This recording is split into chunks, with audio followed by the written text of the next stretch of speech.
consent and your calls may be provided to law enforcement agencies. Thank you for using Securus. You may start the conversation now.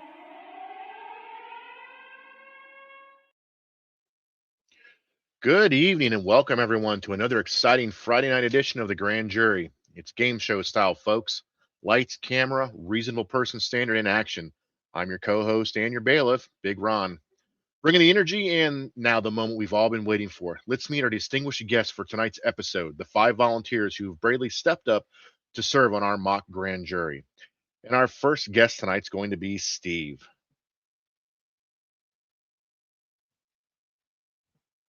All right. We'll have to bring Steve back up here in a minute. Now we're going to go ahead and jump up to Amy. Amy, how you doing tonight? I'm doing great. Thank y'all for having me. Oh, no problem. Thanks for coming. And Steve, welcome to the show, my friend. Hey, how's it going? We're doing great, Steve. We appreciate you coming in tonight. And our next guest is going to be Keaton. Keaton, thanks for coming. Absolutely. Good to have. Thanks for having me. Oh, no problems at all. And next is going to be Queen. Queen, you got us. Thanks for coming tonight.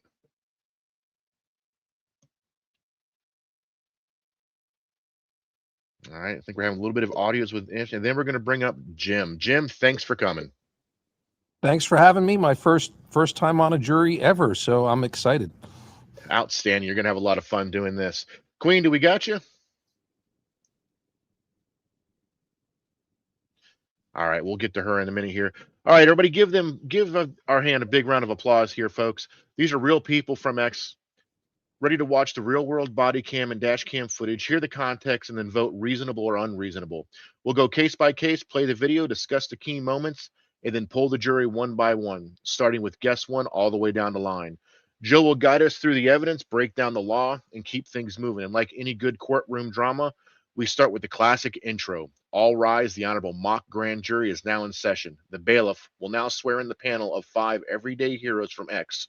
Do you solemnly swear to judge these police use of force videos based solely on the facts, the footage, and what a reasonable officer would do under the circumstances, without bias, without hindsight, and with the spirit of Graham versus Connor in mind? Say I do if you're ready. I do. I do. Outstanding. All right, guys, like I say every week, the cigar is lit, the bourbon is cold, the jurors are in their seats, the chat is rolling, the clock is up and ready. Joe, the show is yours. Let's take it away. Well, hello, folks. Happy Friday. Time for another grand jury. And we do have a great jury this evening. We're looking forward to it.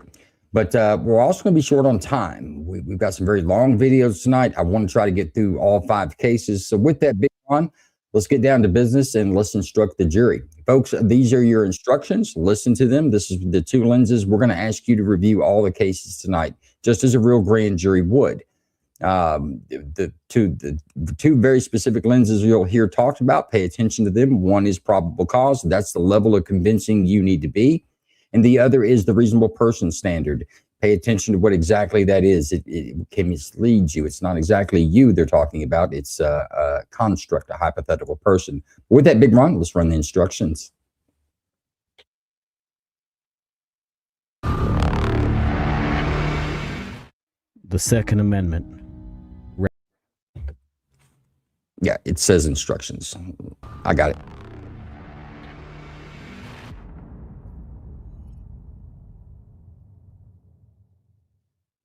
Okay, jurors, welcome to the hot seat. Tonight, you aren't a regular trial jury. You are the grand jury, the unique gate of the criminal justice system. Your job isn't to decide if someone is guilty. Your job today is to act as the ultimate gatekeeper. You're deciding if the force used was reasonable or not. If you say no, the force was not reasonable, you issue a true bill, an indictment, and the matter would move on to the grand jury finale, a trial by jury. If you say yes, the force was reasonable, it's a no bill, and the matter ends there. To make your big decision today, you have to look through 2 very specific lenses. One is probable cause. Where there's smoke, there's fire bar. Unlike a regular trial jury, you don't need proof beyond a reasonable doubt. That's way too high for this stage of the game. Instead, your target is probable cause, which means, is there reasonable grounds to believe, based on what you're about to see, Is it probable or highly likely that the force used was reasonable or not? You're looking for a solid connection, not just a wild guess. The second lens is the reasonable person standard, or we can call it the audience reality check. Imagine the most average, sensible, prudent person watching this show from their couch at home. Ask yourself, what would that reasonable person believe happened here? If a normal, careful person looking at the facts would say, yeah, it makes total sense to believe one way or the other, then you've hit your mark. We ask jurors only to consider evidence shown here tonight. If it was spoken or shown by video in the show, then it counts. If you read it on the internet, you saw it on the news, or imagined it in your head, we're going to ask you to toss that out. Your decision must be 100% based on the evidence presented right here on our stage tonight. A majority decision, 3 out of 5 votes, wins today. All right, the clock is ticking and the scales of justice are in your hands. Review the evidence, channel your inner reasonable person, and make your decisions. Good luck, jurors. Big Ron, let's run our first case.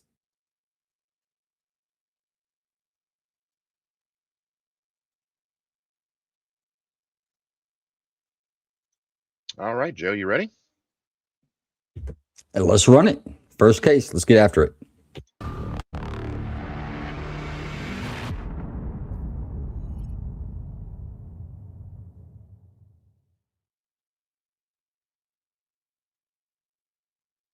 This incident began at a house in the area of 35th Avenue and Greenway Road when officers responded to a domestic disturbance. Hello, Phoenix. Okay, Phoenix 911. What's the address? This is house business for an apartment.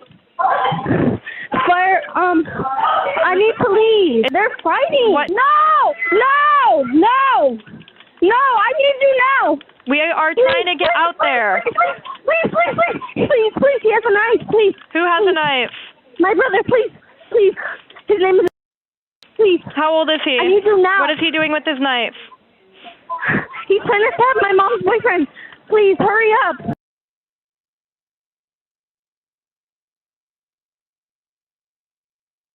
Where is he at? Who else is inside? My son, my other one. Okay, who else is inside? My son. Who else is inside? One person. He's right here in the back. Where's he going? Don't hurt him, please. He's hurting everybody. No. Hey, let me see your hands.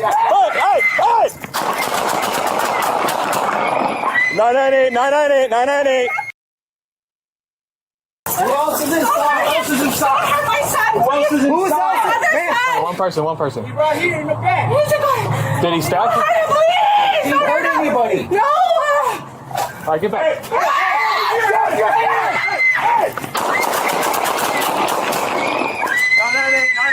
hurt him, please. Did he hurt anybody? No. Hey, shut your head!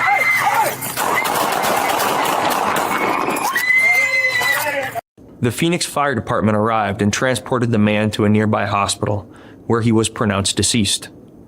No officers or other community members were injured during this incident.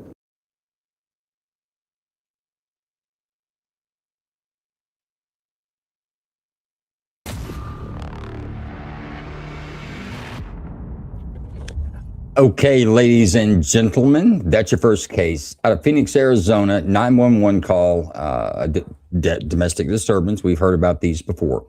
When they arrive, of course, you can tell by the 911 call, there's a lot of stuff going on, a lot of things, a lot of chaos. So that's happening there. When police officers arrive, it's not any clearer. You have one lady comes outside and she says, I believe she said it's her brother. Brother's got a knife and she's concerned about her safety. And about that point, out of the garage comes the brother running into the street, and you saw law enforcement officers react with deadly force. There were 3 officers there. All 3 officers fired their pistols, and it resulted in the suspect's death. Any questions before we get to deliberations? Any parts of the video we'd like to see again? Just real quick, was he chasing someone or was he by himself? I couldn't really make it out. There was a person running in front of them. So would you like to go back and look at that piece again? Let's do that. Let's do that. By the way, folks, I encourage all the jurors to go back and at least look at the crucial components of a video. You'll see it once, and sometimes you'll watch it again and see something different. All right, there we go. Let's Did you hurt anybody? Hey! So there is the suspect in his pajama pants.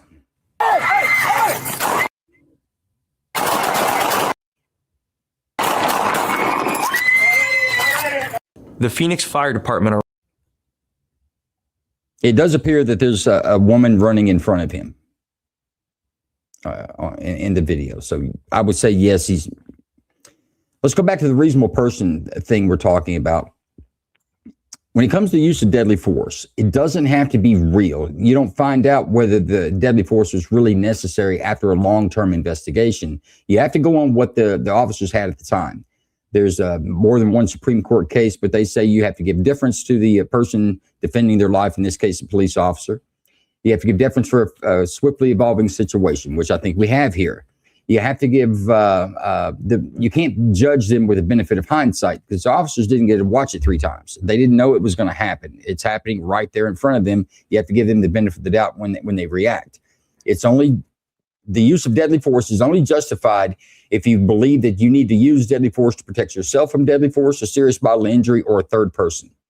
That is the only time you can kill another person in the United States and it be lawful. And that holds true for police officers too. Now, there are a few other exceptions or lines, if you will, depending on what state you're in. In some states, they allow you to use deadly force to stop a sexual assault.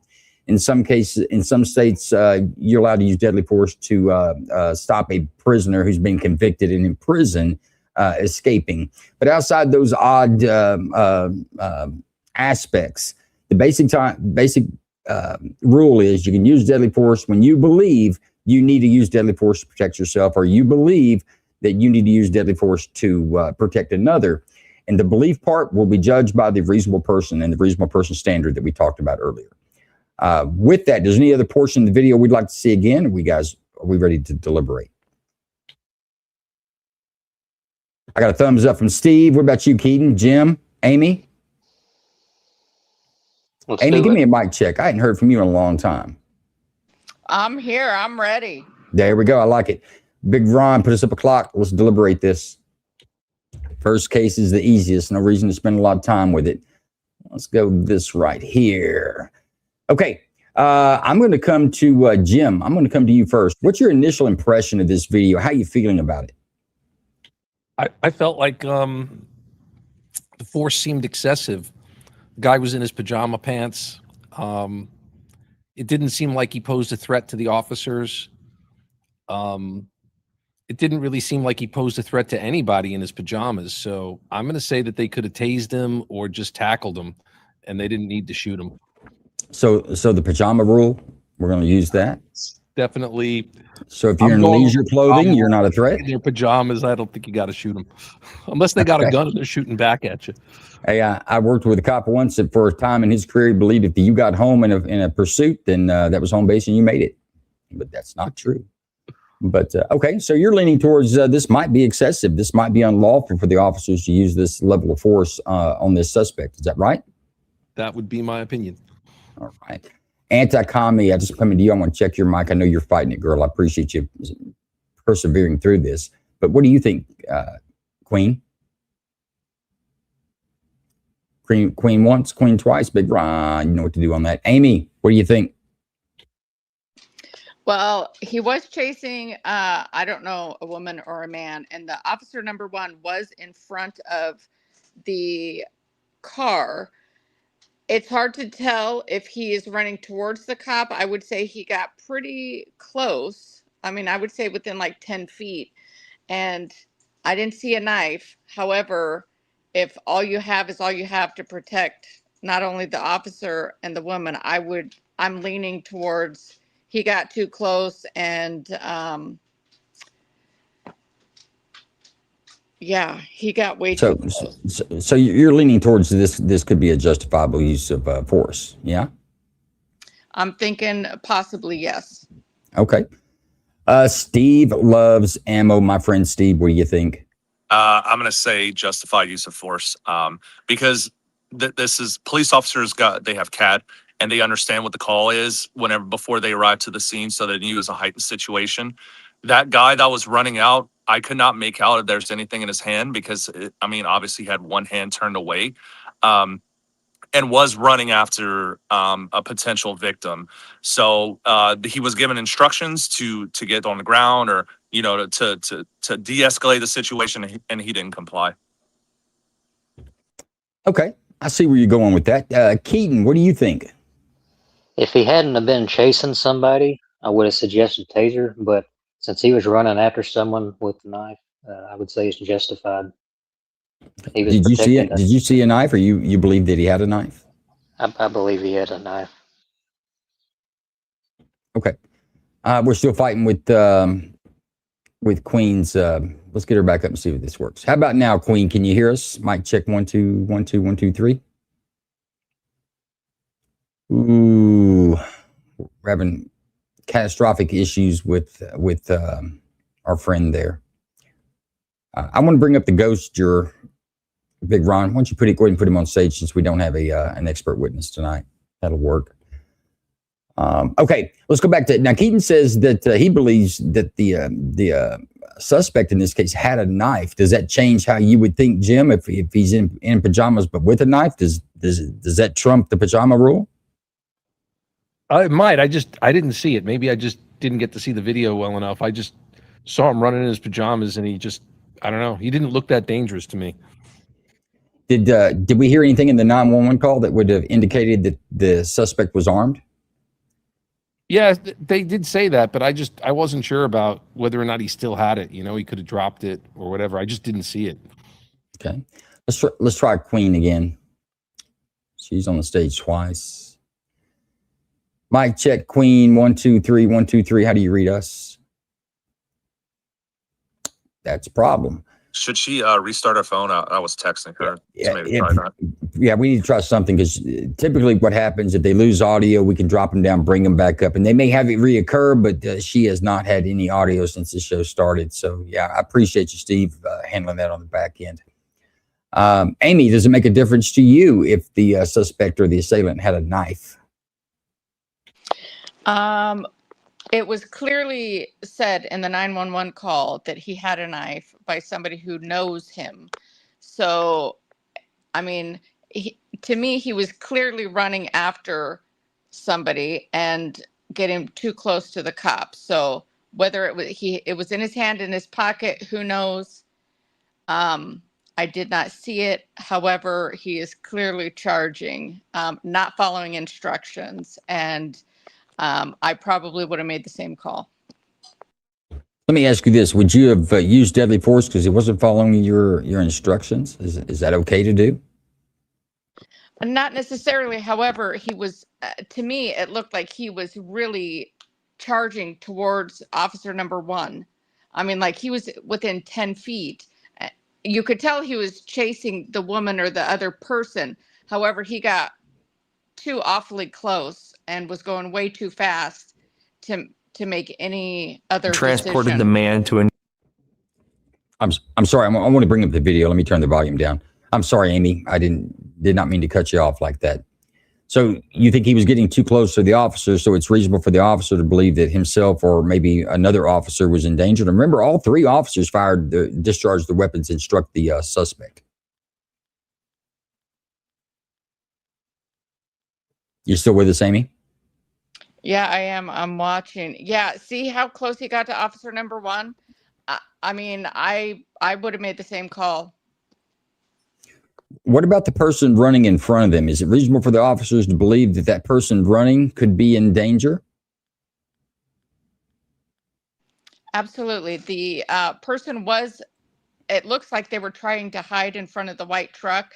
And as soon as the pajama guy came out, they booked it around the other car towards officer number 1. And so, yeah, you could totally see it right there. They're charging.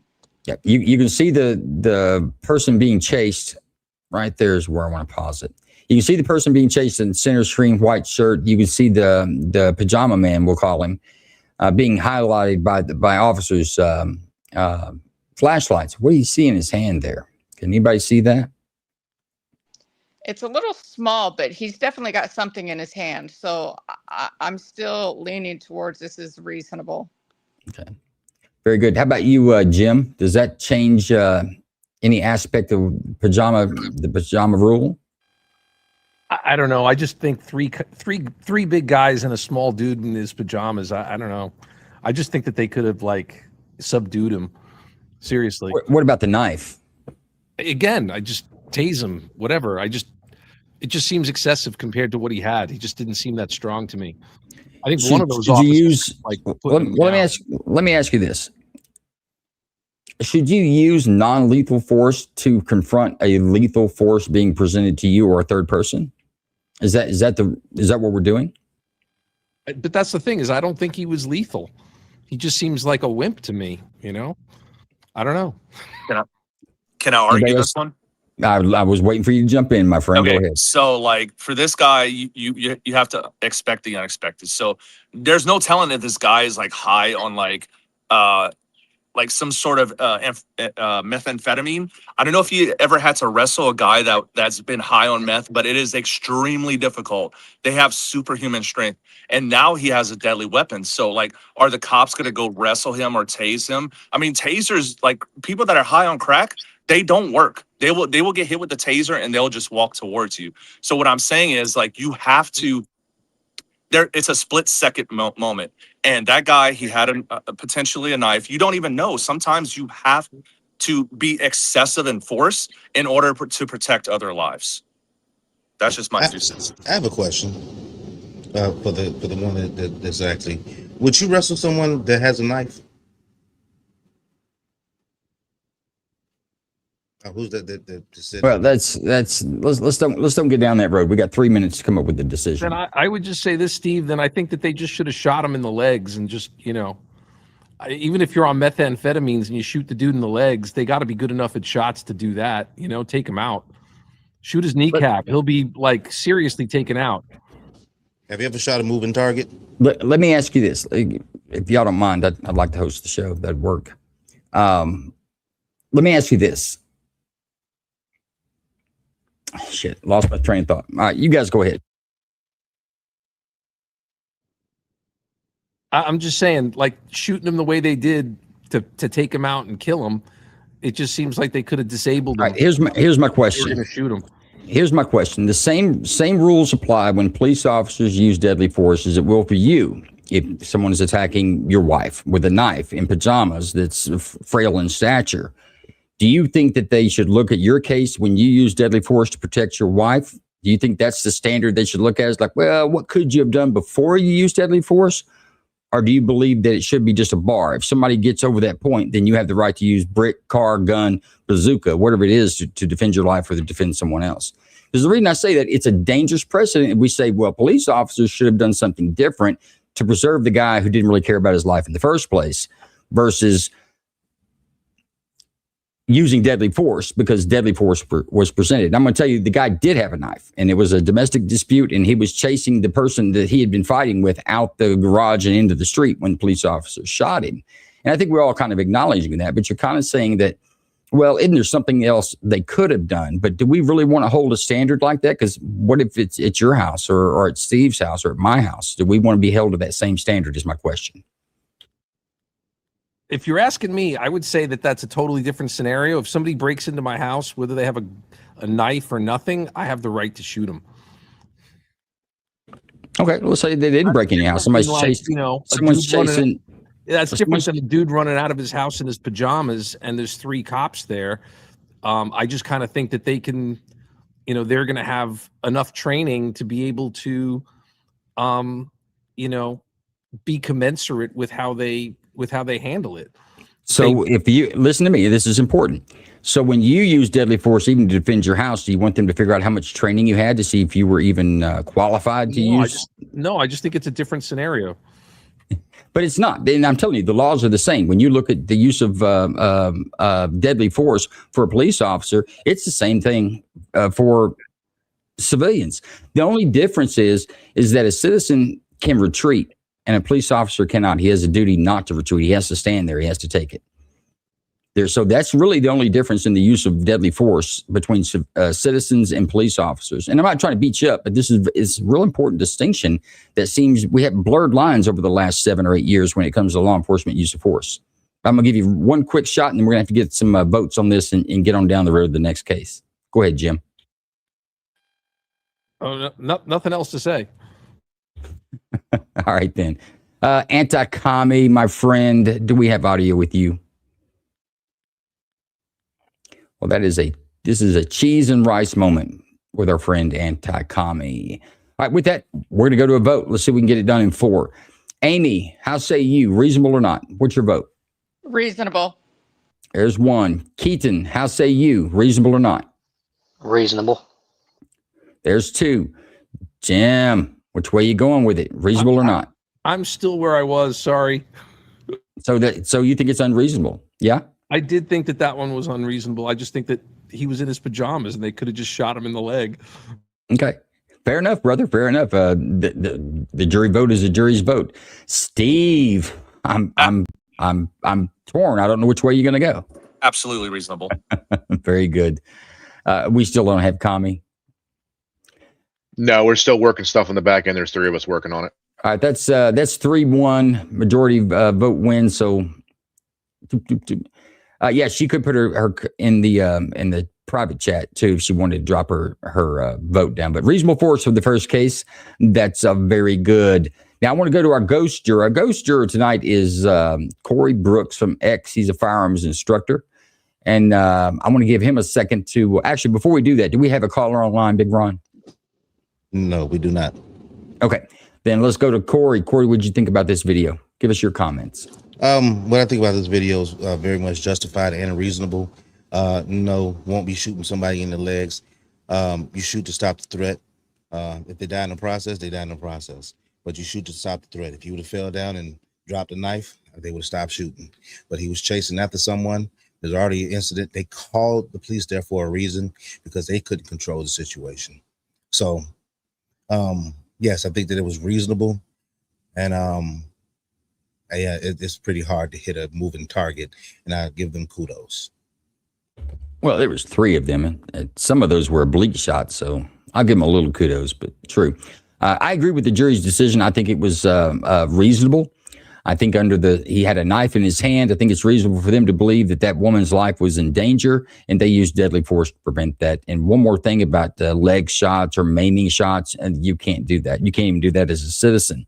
If you use deadly force, if I shoot someone in the leg, even though I didn't hit him in the heart, they could still die.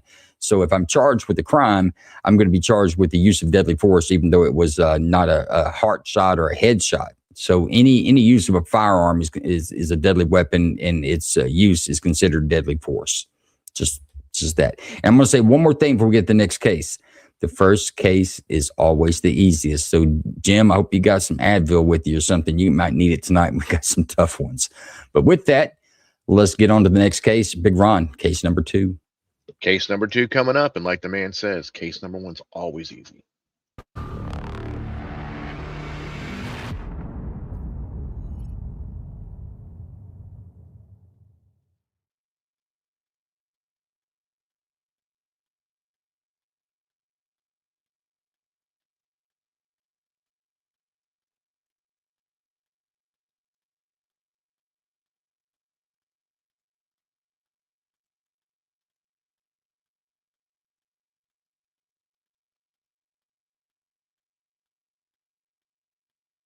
Caller, are you there?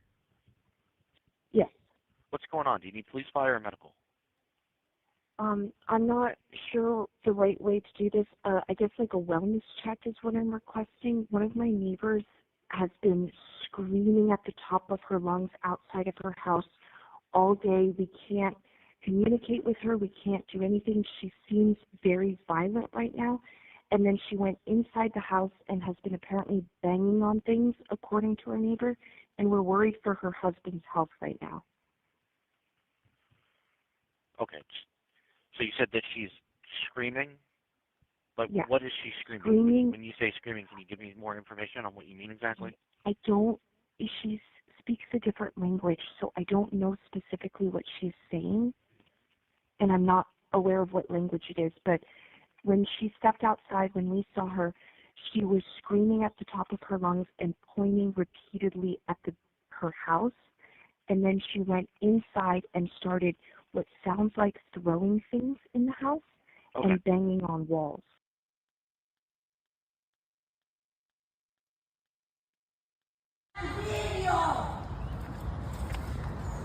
¿Cuántos están aquí?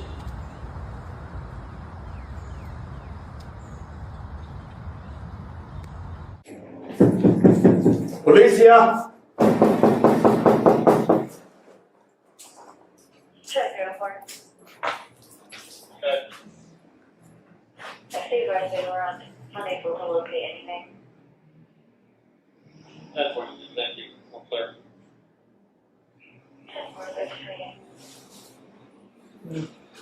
We hear her no more. She quieted down. See anybody come? Let's see. Get out! Oh, sorry, y'all nice. Drop the knife! Drop the knife! Drop the knife! Drop the knife! Get out! Drop it! Can I challenge you one? Challenge you one. Drop the knife! Drop the knife! Drop the knife!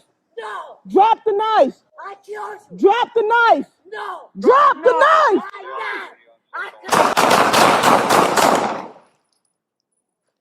County shots fired. Location 2302 Alpha. 10-4. Are you guys 10-4? Any suspects on? We hear her no more. No, she quieted down. She quieted down. See anybody? Get out! Hey, she got drop the knife! Drop the knife! Drop the knife! Get out! Drop it! Drop it! Drop the knife! Get out! Drop it! Get out! Get out! Drop it! Get out! Drop the knife! No! Drop the knife! I killed you! Drop the knife! No! Drop the knife! Drop the knife! I killed you!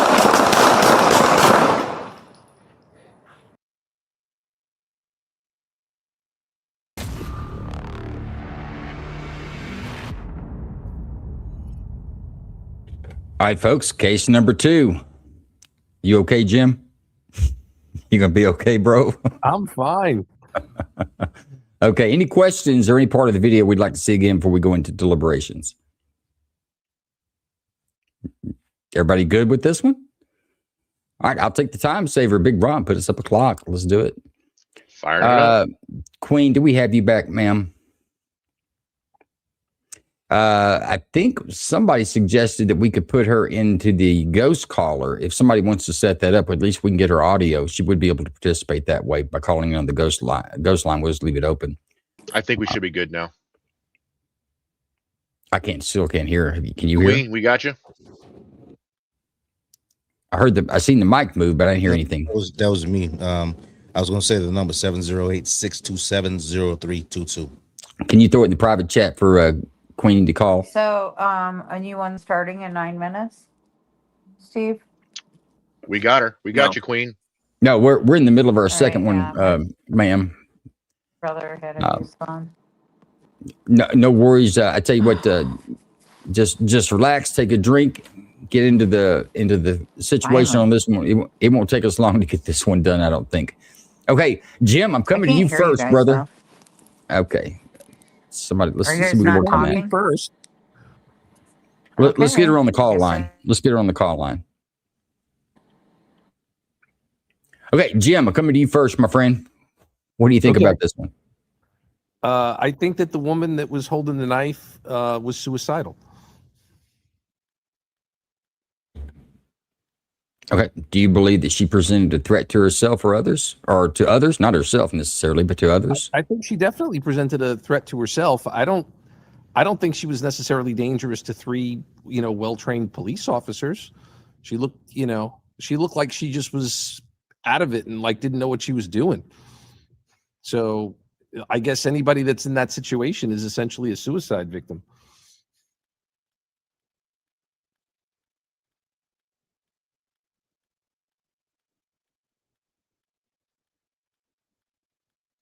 We lost you, Joe. Hello? How about now? Checking now. 1, 2, 3. Yep, you're good. Okay. So, Jim, you think that a woman armed with a knife is not a serious threat to a trained police officer? Well, I think it depends, but in her case, she just seemed like she was, hallucinating or just not very mentally stable. I don't know. I mean, I remember when police officers used to carry like batons or like these little bats. I don't know. Maybe they don't train them the way that they used to, and just going straight to the gun is now what they do. So, which way are you leaning on this one? You leaning it's justifiable or not? I suppose based on the standard that you've set, I mean, anybody with any weapon is justifiable then. No, it's not anybody with any weapon is justifiable. It's not what I said. I said, are you required to, as a citizen or a police officer, to use a level of threat lower than what's being presented to you, is what I'm saying. And a knife is a deadly weapon. Okay. I mean, I guess it depends on who's holding it. I guess. The situation. In that situation, she just looked like she was babbling with a knife and wasn't following orders because she was either suicidal or just didn't understand. Yeah, she spoke a different language. I'm not coming to you next, Steve. Just give me a second. Let's go to Amy next. Amy, what do you think about this one? Listen, it takes 2 seconds to throw a knife that could harm somebody. If she had a gun, regardless, she's already admitted that she murdered her husband or whoever it was, 100% justifiable. If that knife would have left her hand, she could have killed an officer without a doubt. Let me ask you, everyone, this, I guess, just as I come to you, you can answer this if you like, or you don't have to. How far away does someone, or how close does somebody with a knife have to be for you to really present or really take them as a real serious threat, right? So if somebody's got a rock in their hand and they're 2 blocks away, rock could be a deadly weapon, but you're not going to hit me from there. But how close would you have to be with a knife to present a real danger to someone? Does anybody have an idea or a thought on that? To me, she looks about, 15 feet away. I mean, she's got 3 officers to the left, to the right, and in the front. And again, that knife could have came out of her hand at any time. I mean, it could have went right in the dome of any one of those officers. So I'm sticking by this is 100% reasonable. Okay, fair enough. Steve, what do you think, my friend? All right, justifiable. And I'm going to tell you why. Whenever she was at the door, and yes, they said she was Spanish speaking, they were retreating. The officers were retreating. The police officers told her to drop the knife. She stated, "No, I will kill you," which means she understands English enough to ascertain what the officers were asking. She stopped in her driveway, and then she proceeded to go forward after this. So that's a perceived threat, in my opinion. Fair enough. Keaton, what do you think? So what Steve said, that makes perfect sense. So whenever she was at the door, they had every right to kill her then, but since she had went out further and they were sitting there talking to her, they should have just pepperballed or tased her. So that made it kind of unjustified. It could have been justified if they'd shot her in the beginning, like he said, but since she sat there and stood there for a minute, they had time to escalate the situation. So since she was approximately 15 to 20 feet away, they should have used less than lethal at that point? Is that what you're saying? Yes. Steve was right on his end, though. They could have killed her right then, but yes. Okay. Have we resolved the Queen's issue yet? Do we have her through Ghost Caller, or do we have her on audio? Queen, can you hear us? I'm going to say that she doesn't. Yeah, I can hear you, but I couldn't see that one. So hopefully I can watch the next one. Good. Hopefully that audio holds in, and we'll get that little crap put down. Okay, Jim, how does that make you feel after hearing everyone else? Are you firm on one side or the other? Yeah, I mean, it's a tricky one because it just seems like she was, suicidal. So I don't know. Well, let me ask you, you've mentioned that twice. Does that matter if a subject is suicidal? What does that really mean to the police officers at that point? I mean, I guess it right means then they and just there. What does that they mean? just might as well do their jobs and take the person out. Okay. Clearly, they're crazy. All right, any ideas on the question I asked? How close does one have to be with a bladed weapon to be a danger or a threat to one? Anybody have any ideas? Somebody said 45 feet. Who was that? Put that comment back up. Bob says 50 feet. Brian Ledbetter says 45 feet. Anybody else have an answer on our jury? I mean, I don't know, but that woman, I don't think there's any way she could have done anything with that knife from 50 feet away. Well, 10 yeah, but feet? she wasn't. Jim, I don't think it's like what they can do. It's the perception of the police officer in the situation. So me, I could throw a football 70 yards. So a knife, oh my God, I could probably hit someone from 100 feet away. But I think it's just a I call perceived bullshit. threat. I will prove. I'm going to record a damn video. But what I'm saying I'd love is, to see that, Steve. I'm going to put out like a watermelon, just hit it with a knife from 100 feet. No, I'm just kidding. I probably will miss like, I'll do the one where I actually connect, and then I did it first time. But anyways, so it's a perceived threat in the situation, in my opinion. And so these police officers need to go home. We don't know if this lady's suicidal. We don't know what this lady is on. They don't know any of this stuff. So I think they acted appropriately and eliminated the threat to them, plain and simple. That's just my opinion. I agree. And even when she was at the end of her driveway, she took a step forward towards the officers. I mean, that was clear threat right there. She didn't just stop at the end of her driveway. When they shot her, she was actively moving towards them further. Yeah, she wasn't complying with officers' directives. Is that what I'm hearing? Yeah, Amy? Yeah. Okay, less than a minute. Let's go to a vote. I'm going to Steve first. How say you, Steve? Reasonable or not? 100%. There's one for reasonable. Keaton, how do you say? I'm going to say reasonable now. Oh, there's two. Somebody changed his mind. I wonder who that was. Probably Amy. Jim, what's your vote, my friend? Yeah, I guess it's reasonable to kill her. Yeah. Bro, you almost sound like that sounded weird. Do you really feel that way? You don't have to go with the crowd. Look, here's the other thing too. Our juries in America, I don't want anybody sitting on a jury that goes with the crowd. Stand your ground. If you believe it's not that way, that's the way our system works. And it's the government's system if we don't stand our ground. Because right now, you're the average citizen getting to weigh in on this case. So weigh in on how you feel on it. If you truly believe it was unjustified, say so.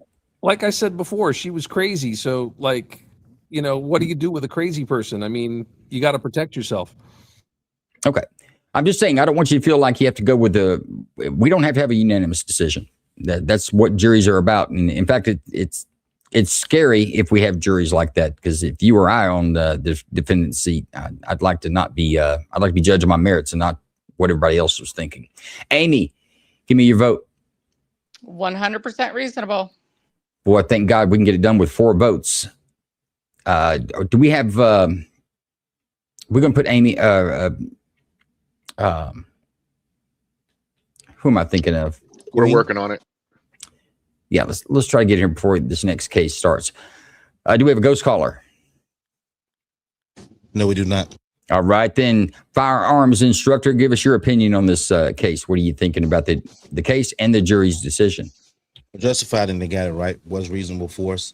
There was some talk. If you see, usually it takes, if you talk about the contendum, the use of force contendum, 21 feet, you can cover that in 1.5 seconds with the run and start or, slight jog, 1.5 seconds, and that's the average. So with that blunt force object, not even just throwing the knife. I don't think she's some type of martial arts expert that can throw knife and it sticks in someone's neck. But the thing is, you can charge someone and stab them in 1.5 seconds. And so when she took that step forward and started to lunge at them, yes, they used deadly force at that time because she was trying to hurt or kill someone. Very good. Kilburn, by the way, hit it at 20 feet, but it's called the 21-foot rule. And this comes out of some case law where there was an edged weapon and an officer used deadly force at some distance, and the argument was that he wasn't close enough to stab you with a knife, so therefore you weren't really in danger. This is a dangerous thing when this happens with self-defense, but this is what happened. Guy out of Missouri, can't think of his name, proved it. He proved that 1.5 seconds, you can be 21 feet away, and within 1.5 seconds, you can close with and have that knife plunged into someone's neck. If you watched our show last week, we reviewed a case that we did early on out of Arizona. All right. Yeah. New Mexico. Las Cruces, New Mexico, where in about 15 feet, an assailant closed the difference and put the knife into an officer's neck, and we got to watch him die. And he was a homeless guy. He didn't look very virile or fast on his feet, so to speak. But the 21-foot rule is an accepted defense or an accepted theory in our legal annals throughout the nation. Is 21 feet. An edged weapon is an imminent threat to you. Now, Big Ron, where we at? We're 46 minutes in. Do we want to run our promos and give us some time to work on Queen, or is the Queen back with us? We have her back. Can you She's hear me? back and she can hear us. Yes, we can, Queen. Okay. Well, we're going into case number 3. I don't want her to miss that. We feel pretty confident in where we're at now. Queen, you feel confident for watching the next case? Yeah. All right, let's go case number 3. Case number 3 coming up.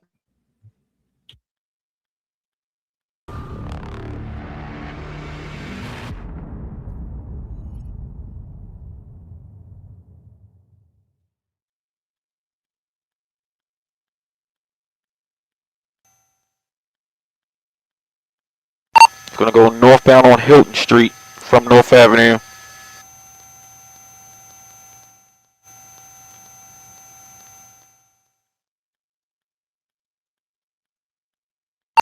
Gonna make the left and go on Clifton towards Walbrook Junction.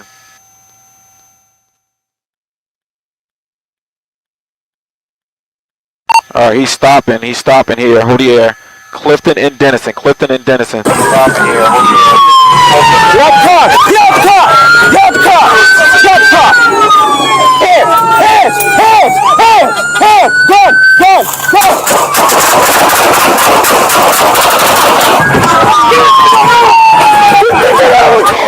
out of the car!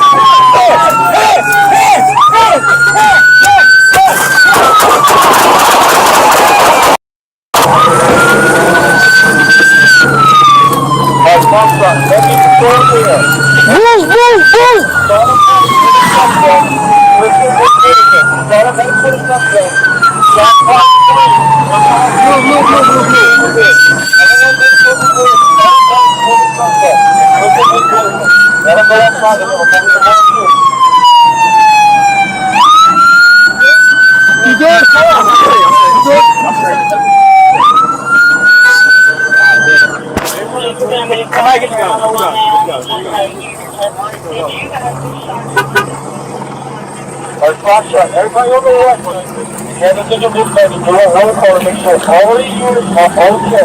Make sure that nobody gets hit on the plane box.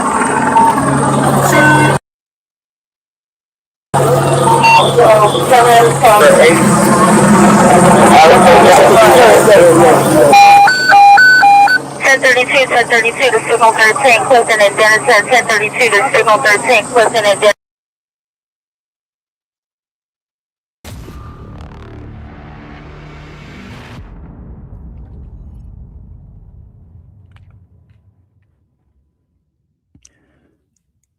All right, case number 3, a little more difficult. We've got a reported vehicle that was carjacked, taken at gunpoint. So we also had the information that the suspect may be armed. They didn't know that.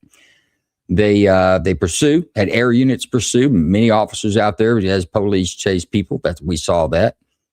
Then once they get him stopped, they're at the door. He's got both hands up, right? And then he's shot. Any questions or any issues that we'd like to discuss before we deliberate? Any parts of the video you'd like to see again, which I kind of suggest on this one?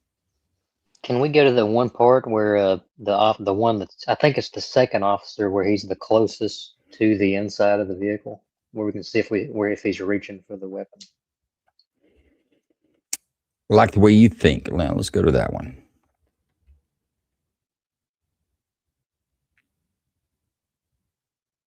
Both hands up. What was his right hand clean? I couldn't tell. Yeah, but both hands are empty. Hang on, I'm going to back it up. This is the most critical portion of the video. I'm not going to tell you about it, but I'm going to throw it for you a couple of times to see it. Here we go.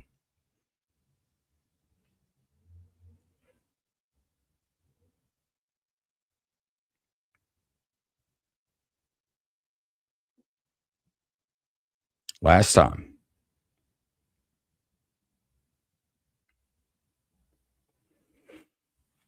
Okay. Any other questions or maybe another portion of the video you'd like to see?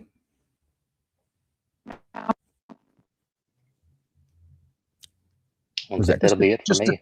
Just Was to that clarify, Queen? they basically shot him while he had both his hands up. Well, let's go back and look again. You tell me what you see.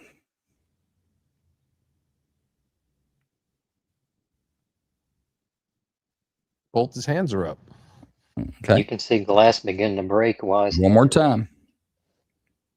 One more time. Ooh, I caught it. Yeah, the minute that hand went down, justify. Hang on, we're not in the justified yet. You guys don't start voting on me yet. We have to deliberate. With that, let's put up a clock. Glad to have you back, Queen. Okay, with that, I'm going to go to Queen first because she has been neglected tonight, and we're happy to have her. Queen, what do you think about this one?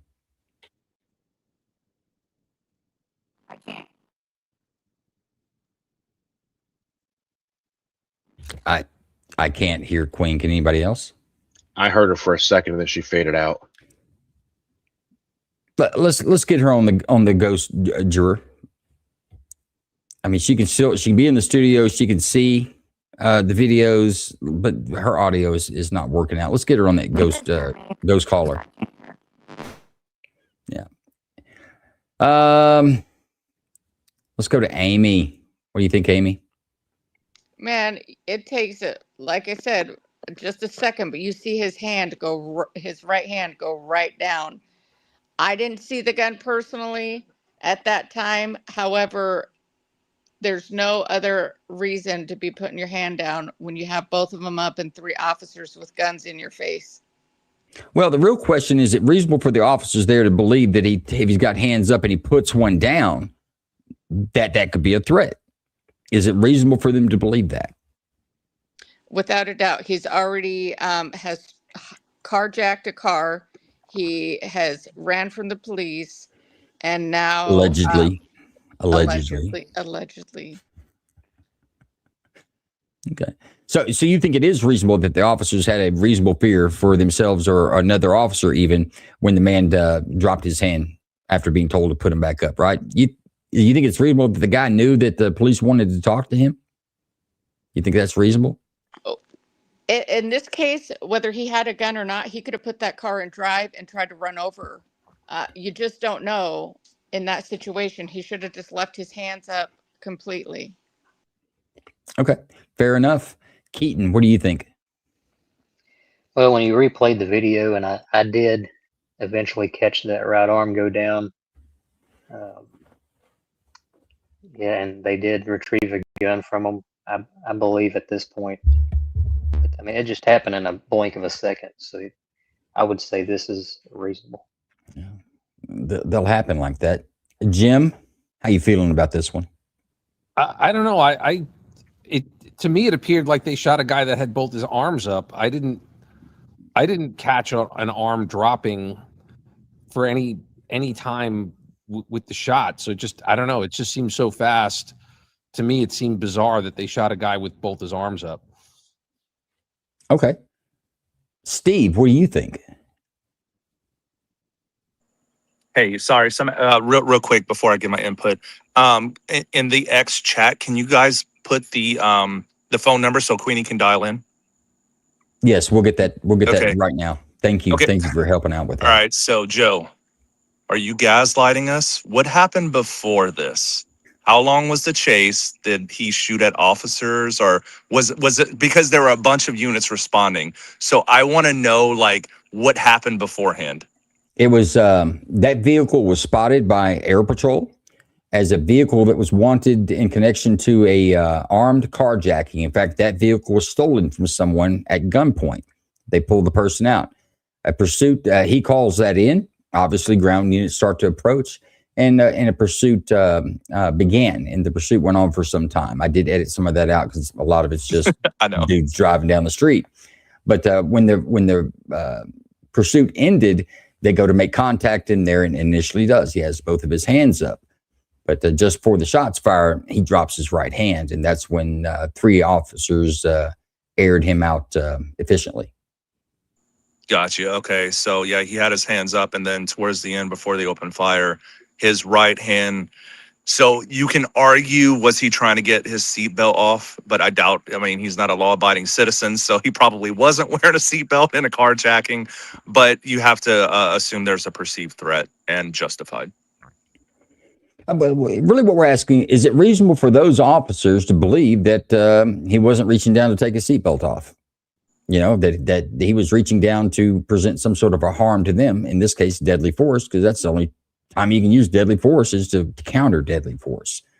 So that's really our question. Is it reasonable for them to believe, not that he was, not that he truly, after a thorough investigation, remember, after thorough investigation, we find out, they say it's a BB gun. Doesn't negate the fact that it was reasonable for one to believe that it was a real gun when they saw it from a distance, right? In a scenario like that, this is kind of the same way. Is it reasonable for them to believe that they believed he was reaching to get a gun or a firearm and use force against them? I think so. All right. Do we have Kami on the line? Does anybody know? Yeah, No, I didn't really see his hand go all the way down. And I thought that the cop was a little trigger happy, to be honest. I heard a lot of bullets blaring. He could have shot at him a couple times and maybe not have killed him, but I don't know. Well, how far would you have to put the hand down for you to be satisfied that they believe it to be a threat? How far? I mean, I couldn't see it went down, but I am blind. I told you that at the beginning of the show. You did. I'll help you guys out. When we can go back and look at it again. If you'll look at the light, you can see the silhouette of his right hand. You can see him and the officer's like right there in the window. Keep your hands up. Let me see your hands. Keep your hands up. He looks left and right, and then he puts his arm down. But you can see the silhouette of his arm flash through the flashlight, right? That's how you know it moved.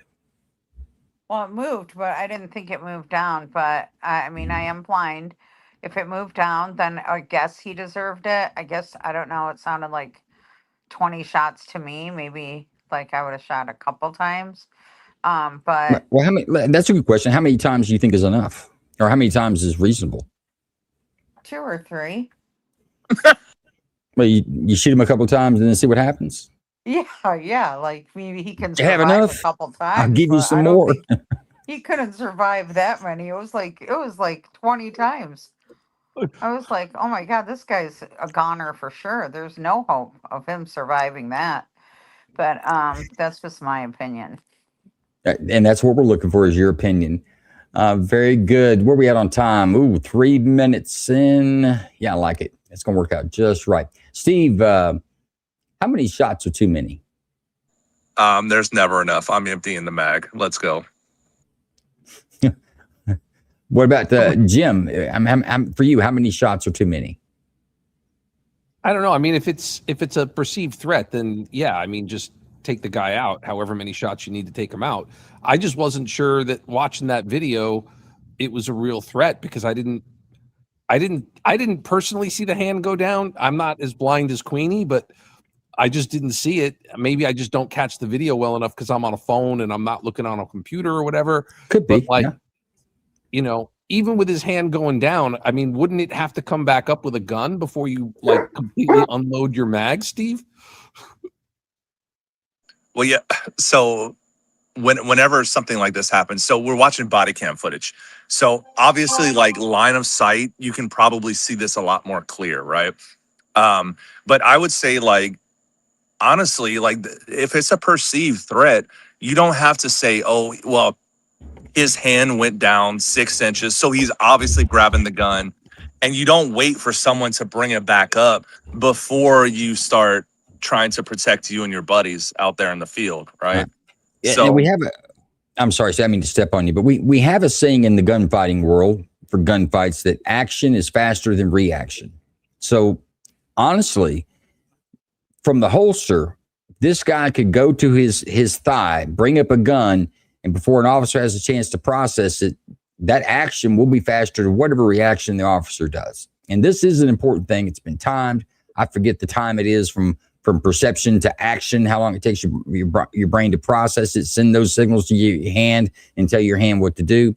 But it is a measurable amount of time. So that is something that is critical, and it comes to play in a lot of self-defense cases and a lot of police use of force cases. I'm curious, though, for all of our viewers out there, if you're throwing the comments, how many of you guys saw his hand go down? That's really all I want to know from you guys in the audience right now. How many saw in the video the hand go down, or how many are like Jim said, I just didn't see it go down? I'd be curious to see how many are able to see that. But with that, 30 seconds down, let's go to a vote. Steve loves ammo. How say you? Yeah, what I learned in the military is called a term called the violence of action. You always be higher, more violent than the people trying to kill you, right? So, My God, reasonable. Don't use that in the court. If you ever go to court, dude, spit that out, never say it again. No. But it's true. But don't say it in the courtroom. But okay, so you're good with it that the threat was perceived and the threat was negotiated, we'll say. Amy, how say you? I say it was justified. He had just a previous carjacking with an armed weapon, and they knew that going in. So you think it's reasonable that the officers believed that a threat existed and either themselves or a third person was threatened, right? Absolutely. Very good. Jim, what's your vote, sir? I don't know. I'm going to have to say his arms were up. I didn't see it. It wasn't clear to me. It seemed an awful fast unload of a whole lot of shots just based on, I mean, the guy could have had an itch. I don't know. I'm going to say it was unjustified. You choked me on the itch. Okay, unjustified. There's 1 to, where are we at, 2? Yeah, 1, 2. Keaton, what's your vote, sir? Yeah, after watching the video several times, I did see that right arm go down, and anything could happen in a blink of a second. I would have unloaded my magazine too. Justified. Very good. Queen. Did we go to Queen? I'm lost on it. No, let's go to Queen. Queen, what say you?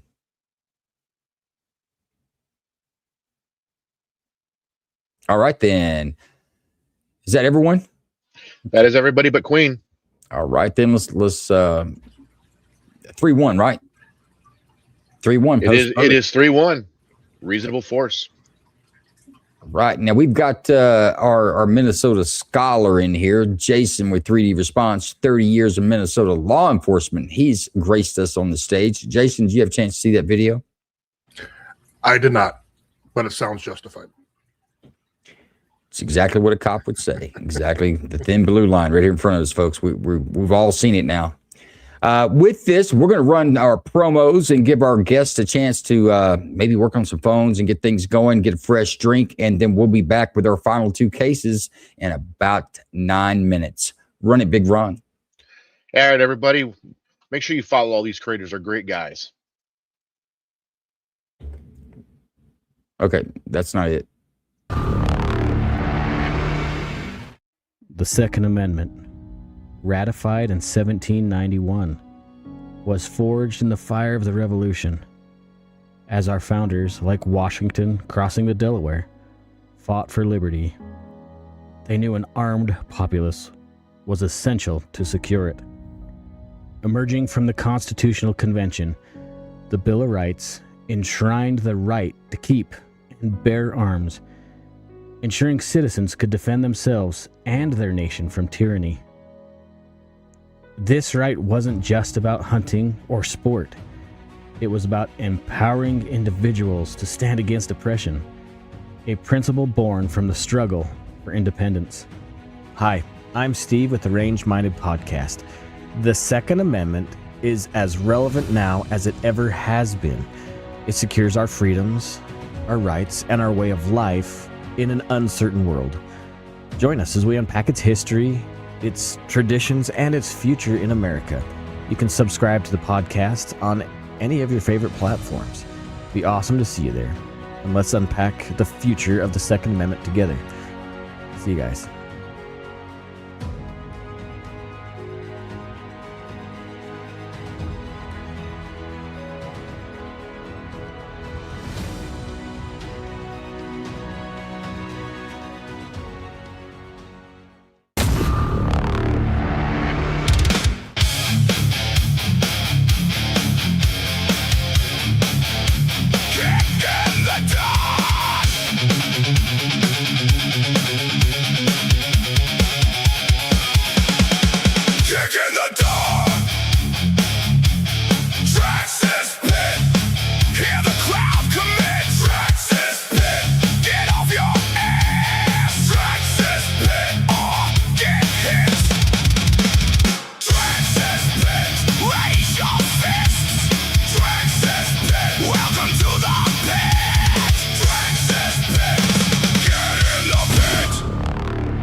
Static in the wire, power in the vein, plugging in the jack just to numb the brain. 0, 1, 0, yeah, the sequence is right. We're hunting for the signal in the dead of the night. The skyline's glowing like a circuit board. I'm a data stream junkie looking for the chord. Forget the oxygen, give me the bass. I need the digital sweat.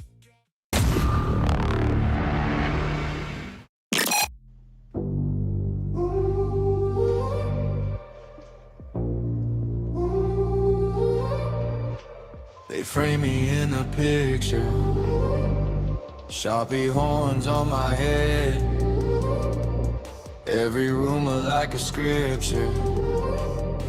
They repeat what they were fed. Yeah, I'm walking through the whisper, let them burn me in their tails. I keep receipts in my ribcage, every scar, every DD. Call me the villain, paint me in black, blame every crack in your heart on my back. But when the curtains falling and every mask is gone, you'll see the villain was the hero all along. Yeah, I'm the villain. I'm the hero all along.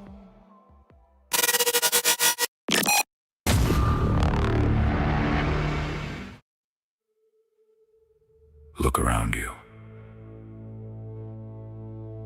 The world isn't as quiet as they want you to believe.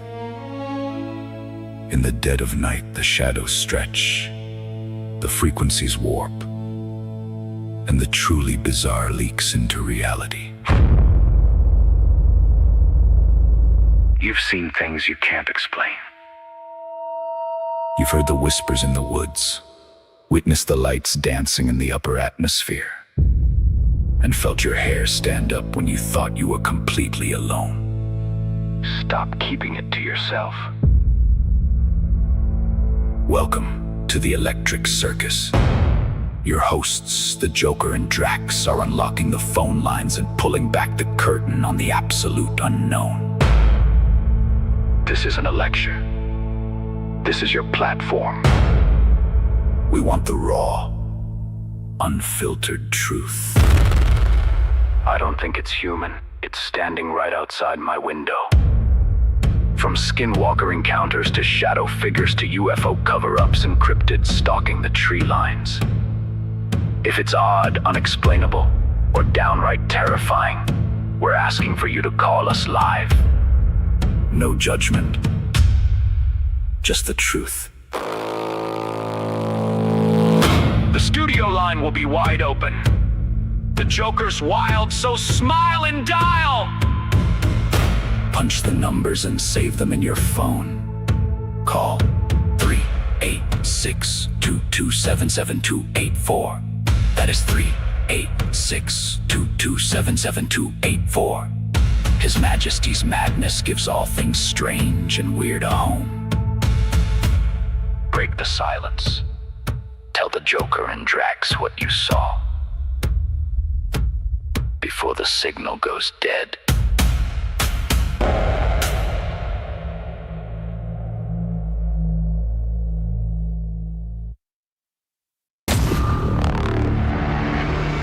So you care about the safety of children and their lives, right? Well, listen to this. In 1958, 92 children and 3 teaching nuns died in a fire at Our Lady of the Angels School in Chicago. It led to a nationwide reform of fire safety in schools. Since then, not one child has died from a school fire. The same principle should be applied today. The issue of school shooters is still a problem. A gunman shooting down at these students. As of course we now learn about even more school shootings. And our Brittany Ehrman found they aren't building schools like they used to for this very reason. The definition of school safety in today's day and age previously had not yet been defined. With Minnesota-based 3D response systems. One of the pushbacks we hear is we don't want our schools to look like a prison. In reality, our system is completely hidden so you don't lose that learning environment feel. 3D Response Systems is a multi-layered design to get the police there faster and provide tools for the people inside to survive. I went there as a skeptic. I'm not a skeptic any longer. Why isn't this in every school? Because the loss of even one child's life is one too many. Well, let's get this word out and make sure that we support folks like Representative Hudson and a 3D response system. And wherever you are, whatever state you're in, go talk to your school board, go talk to your state representative, tell them about this. For information, or if you would just like to help, download our info sheet PDF located under the Systems tab. The 3D Response Systems design will provide safe spaces and a rapid response from first responders. You should install in every school, public and private.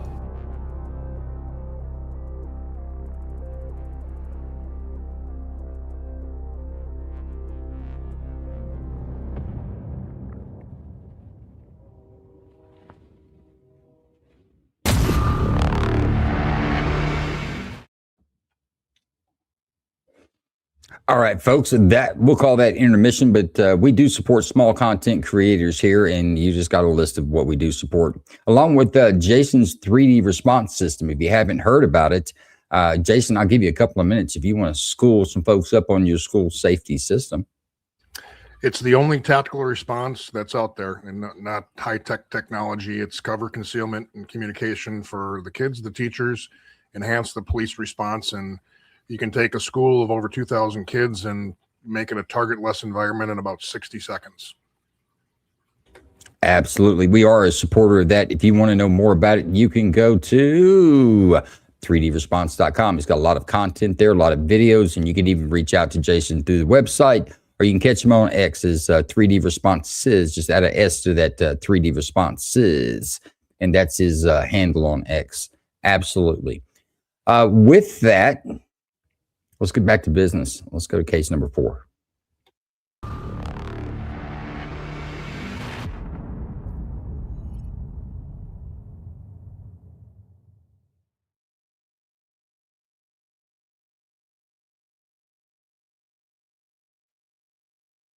North Hollywood Division patrol officers responded to a radio call for a possible assault with a deadly weapon suspect there now at a business in the 7500 block of Laurel Canyon Boulevard.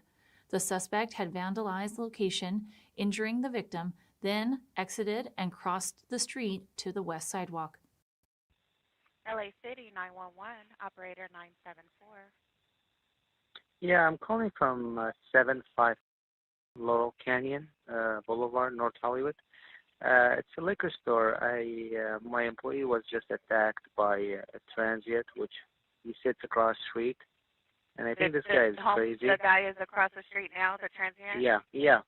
He's sitting there. He's sitting in front of the Super 8 Hotel on Laurel Canyon. Super 8. And he hit him. He injured his arm. Okay. Does he need an ambulance? No. Okay. But, let me get a description of the guy that hit your employee. Is he black, white, Hispanic, Asian? Hispanic, 5'5", probably like 280 pounds. Okay. What color shirt and pants was he wearing? He wearing I don't want to get close to him, but he's wearing a hat, a red hat with the symbol on front of it. Okay. And what color shirt? Do you remember? I think it's like brown, dark brown. Dark brown shirt. Okay. Yeah. Do you remember the pants or no? No, but he's. And did he use a weapon or did he hit your employee with his hands? He broke. We have these COVID, the shield in front of the cash registers. He broke it and he went after the cashier and he hit his arm. Plastic shield. Yeah, with the wood. Yeah. It's wood. And he threatened him. Yeah, is it wood or is it plastic or what? Wood. There's wood, and then this post, and then there's the plastic that's attached to it. And he's telling him, I'm gonna kill you, and stuff like that. Okay, what's the name of your business? Okay. And your name? My name is, the guy that works here, his name is. The victim is. And then what's your phone number at the store?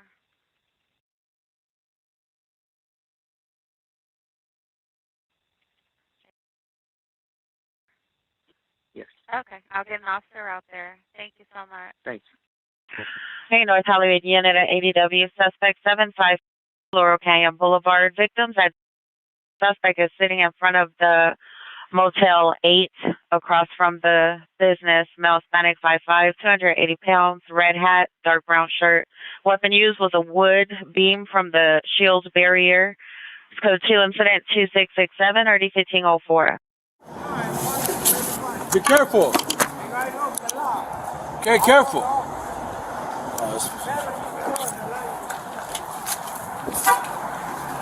What? Hey, what? God bless you. Hey, be careful. Never you lie to me. Hey. I love the officer. Okay, wait. I love the officer. Okay, do me a favor. ¿Habla español? Give me a ¿O favor. inglés? I speak all of the language in the door control. What's up? Okay, me hace un favor. Okay, ¿dónde va a tirar eso? Aquí en el trash container. ¿No va a hacer recycle? No, never I make recycle. Why? The law you make is trash. My law, you see me right there? It's very true. Okay. I take care of you, and his is very nice. Hey. It's under you. Hey. But his is very nice. He's very officer. Hey, can you do me a favor? Don't speak nothing more with you. No, he doesn't like you. It's very true. There's a trash can right there? Yes. All right, listen. What's your name? My name, you know. I don't know your name. I never dealt with you. I've never What dealt with you. you know, and you see with me in your control. But what's your name? Francisco Javier Alba. Francisco Alba. Pancho Papa Chico, all over the king and the countries, not only right here. Yeah. And never you cross the line with me. Hey, Francisco. Yes. Me hace un favor. Okay? Hazme un favor too. God is perfect. God is perfect law. You make the law, but you damage the law under you, and never you have controlling the law. Okay. My law is very perfect law. My father God is right here. Oh, okay. And I have with right there, and I love the good officer. The trash law officer, I put it down. And never I use the arm. You have the gift. I give to you. And when I want to take off, I take off in 1 second. And I put it on you. God bless you. Francisco, me hace un favor. En el futuro, ya no regresen aquí, ¿ok? No. Never you say no coming right here. No regresen all over the country is mine. Francisco, a la tienda no listen regresen. to you. They are my family. Okay. They are called the line with me. They are thrown away. Francisco, hoy usted estaba peleando con él ahí adentro. No. If I go put it, listen to me. If I go put it them, I put them in 1 second. The same you. You have the arm, when I put you down in 1 millesime second. Francisco, Yeah, don't listen to me. And don't speak nothing to me. Be quiet. Hurry up, Francisco. Hey, God live in you. Alba. Alba is my name. My last name. Hey, Francisco. Don't listen to me and don't speak to Alba, me. cuídense. Cuídense. La calle.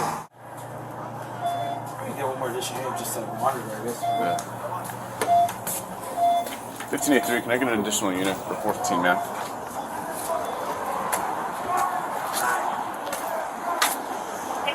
An additional unit, 75 Canyon Boulevard for perfect team. Kim said just for us to call MEU and just make sure that he's not in the system, and then that's it. I mean, but and to get their advisement, but he's not going to reach if it's 150 duties. There's not, you know what I mean? At this point, it's just to talk he dissipates. All right.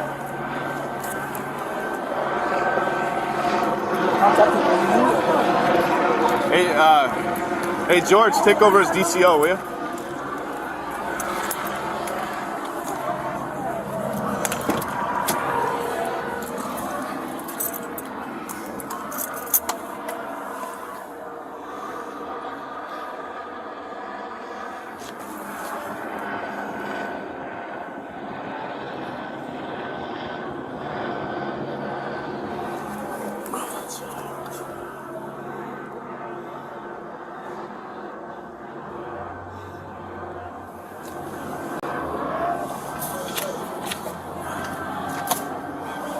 Hey, sir, how's it going?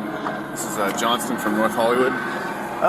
We got a 415 man here. I think, he's part of a radio call, but we just want to see if you guys have any contact with him. Stand by. I have not get a chance to run him or verify his name. It's just kind of the name he screamed out at us, so just heads up.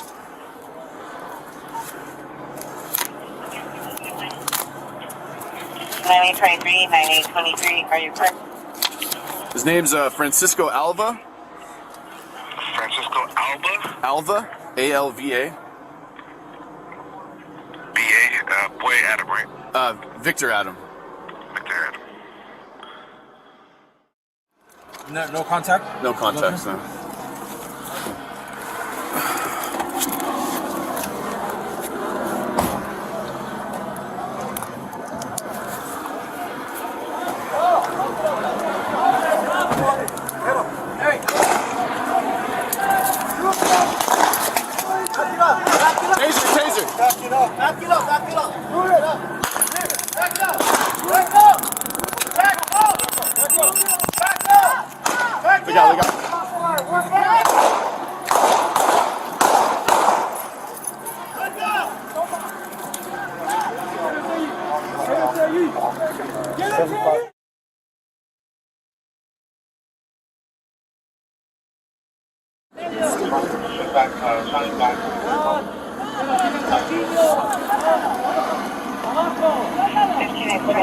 Stop! Back it up, guys. Back it up. Back it up. Hit him with 40. Hit him.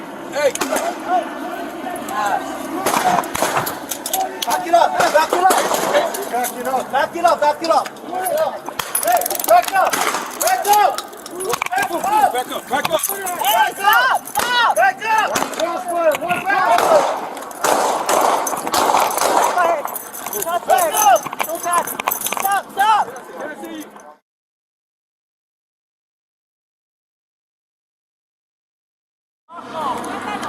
Hey, drop it!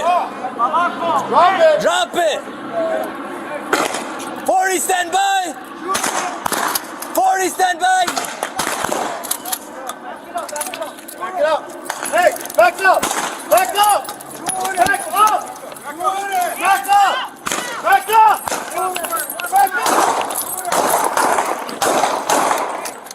Back up!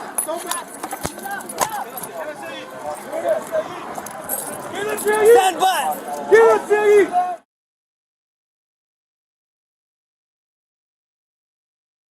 Hey, drop it! Beanbag, beanbag, beanbag.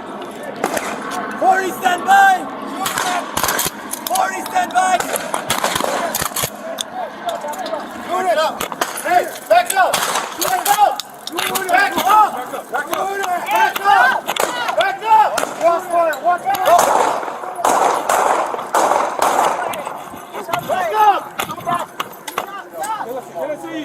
Quédese ahí.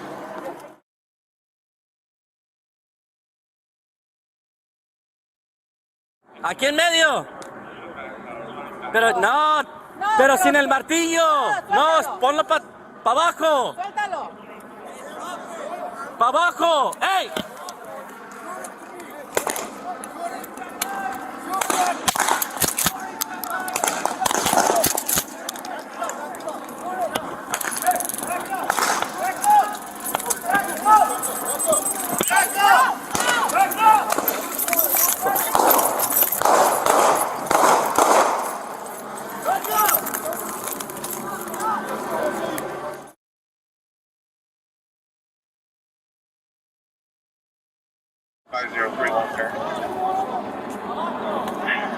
Hey, drop it!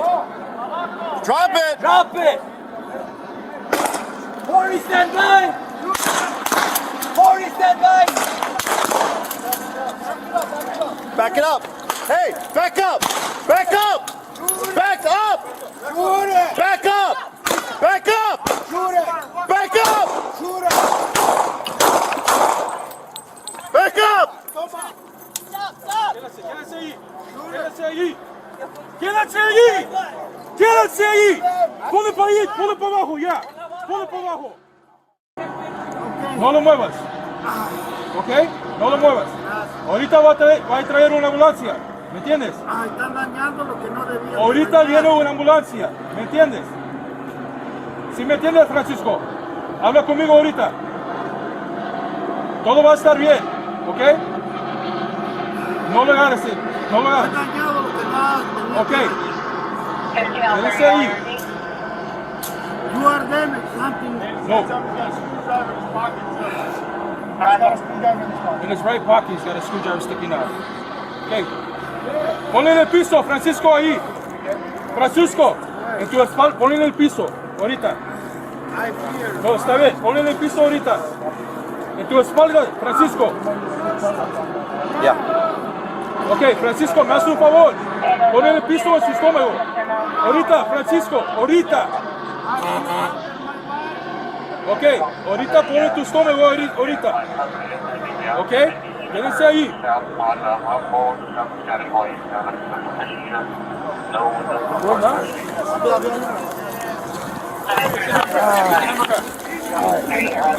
Hey, nothing in my bag.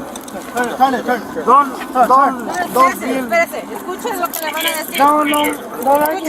I'm gonna need more than one. Los Angeles Fire Department paramedics responded and transported Alva to a local hospital where he was admitted for the gunshot wounds he sustained during the incident.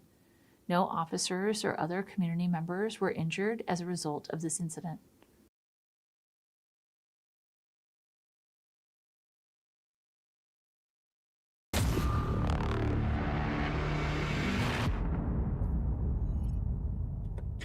Okay, folks, that's case number 4. We have another disturbed person with armed with a hammer, among a few other things it looks like as well, that resulted in the use of deadly force. Now, the suspect in this case did survive the wounds, but was also shot. Any portion of this video we'd like to see again? Or any questions that you guys might have?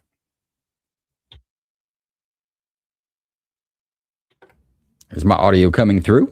Testing 1, 2, 1, 2. Yeah, not for me. I'm good. Okay, let's put up a clock then. Did we lose Steve? Checking. We have Steve. Maybe is Queen still with us? There we go. All right, let's put up a clock, Big Ron. Let's run it. All right, I'm coming to Queen. I'm coming to you first. What do you think about this video? What's your initial impression?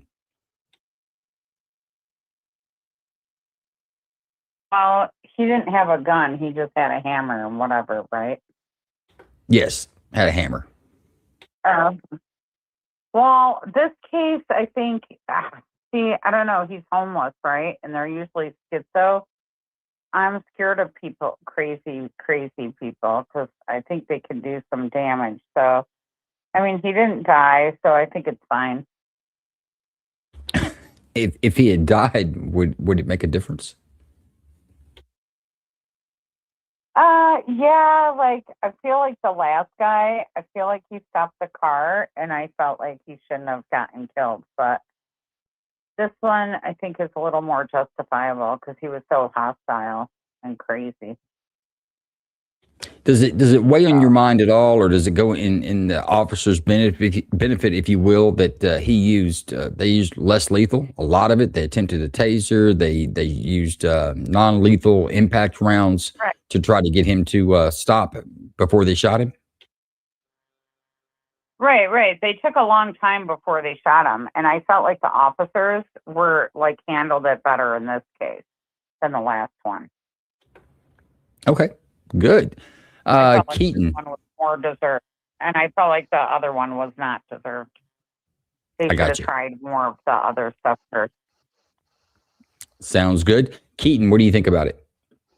Yeah, even though he had a hammer, he was, I mean, that was pretty impressive, to be honest with you. They shot a lot of non-lethal rounds at him. He's still coming after him. He's within feet from the officer, and the officer did the right thing by pulling and shooting him a few times. Kilburn says he took some rounds like a champ. I guess that's one way to look at it for sure. Amy, what's your impression on this one? I think they did remarkably well handling him in the first place. They tried the bean bags and the tasers. I really think it was justified. So you say the force was reasonable? Yeah? Yes, I do. Right. Steve, what do you think? Wow, this is actually very impressive, this video. And it just shows kind of the disparaging equipment between police officer groups. I guess it depends what units arrive on scene, but they did an escalation of force. Like they literally had the 40 millimeter bean bags. Then he wasn't stopping. And like Kilburn was saying, dude, like if those bean bags probably sucked, right, for the normal person. But so like he did have like some mental health issues. That's why they contacted the line. And then they escalated to taser and then deadly force after. So, well, I mean, they had plenty of enough people out there. And I think they handled it well and it was justified. Mm-hmm. Yeah. I'll tell you, I've seen a beanbag knock a guy's eyeball out of his head, got hit in the cheek. The impact of the beanbag round knocked his eyeball out, was hanging down. So those things have some force, especially get hit in the face with it. Jim, what do you think? This kind of goes with our theme tonight, insane people dealing with police. But what do you think about this? Yeah, I agree with exactly with what everyone has said. I think that they were super professional. They communicated well. They warned them so many times. I mean, how many times are you going to warn a guy? They went through each of their bag of tricks of different ways of stopping him, and I don't know, he must have been on something or been super crazy or on angel dust to have gone through the tasers and the bean bags, and then what are you supposed to do with them? So yeah, I think they did a great job. Hats off to them. Okay. You know, people that are suffering from mental illnesses, when they're in a mental episode, it's happening to them. They will exhibit a lot of the signs that you would think somebody's like on PCP. Some pain compliance won't work, and it's very difficult to roll them in. Nobody's mentioned anything about how long the officers took by calling their mental health department and seeing if the guy had any contact. And you can't catch it there, but they requested that somebody come out on the scene to talk to him, but they never got there before the gunfire erupted. But no one's made any mention about that. What? No comments? No, I was saying that's why they took a long time and was like saying they were trying to call the mental health professionals or whatever. So it just goes to show you these defund the police people that want to replace them with like healthcare professionals or mental health professionals. They'll never get there in time. Police will. Well, what's a mental health professional going to do? Get hit with a hammer? I mean, this guy wasn't really, right. he wasn't doing a whole lot. He wasn't doing a lot of listening. He was doing a lot of talking. But so no one has a hang up on this one. Everybody feels like the officers did a pretty decent job on this one. Yeah. Yeah. Well, let's vote then. Maybe the mental health professionals could have played some cornhole with the beanbags. I don't know. Those beanbags would. They're a little denser than you think. Than your cornhole bag. But you may be the cornhole expert. I'm not, of course. But let's go to Kami. Kami, what's your vote on this one? Reasonable or not?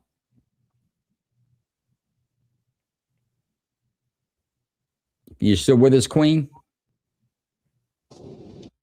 Yeah, I already gave it. It's reasonable. I thought they did a good job. Okay. Well, I come back and get a final vote after deliberations. Jim may have said something that twisted you backwards, and you changed it. But okay, I'll take it. No, No worries. Keaton, what's your vote, sir? Reasonable or not?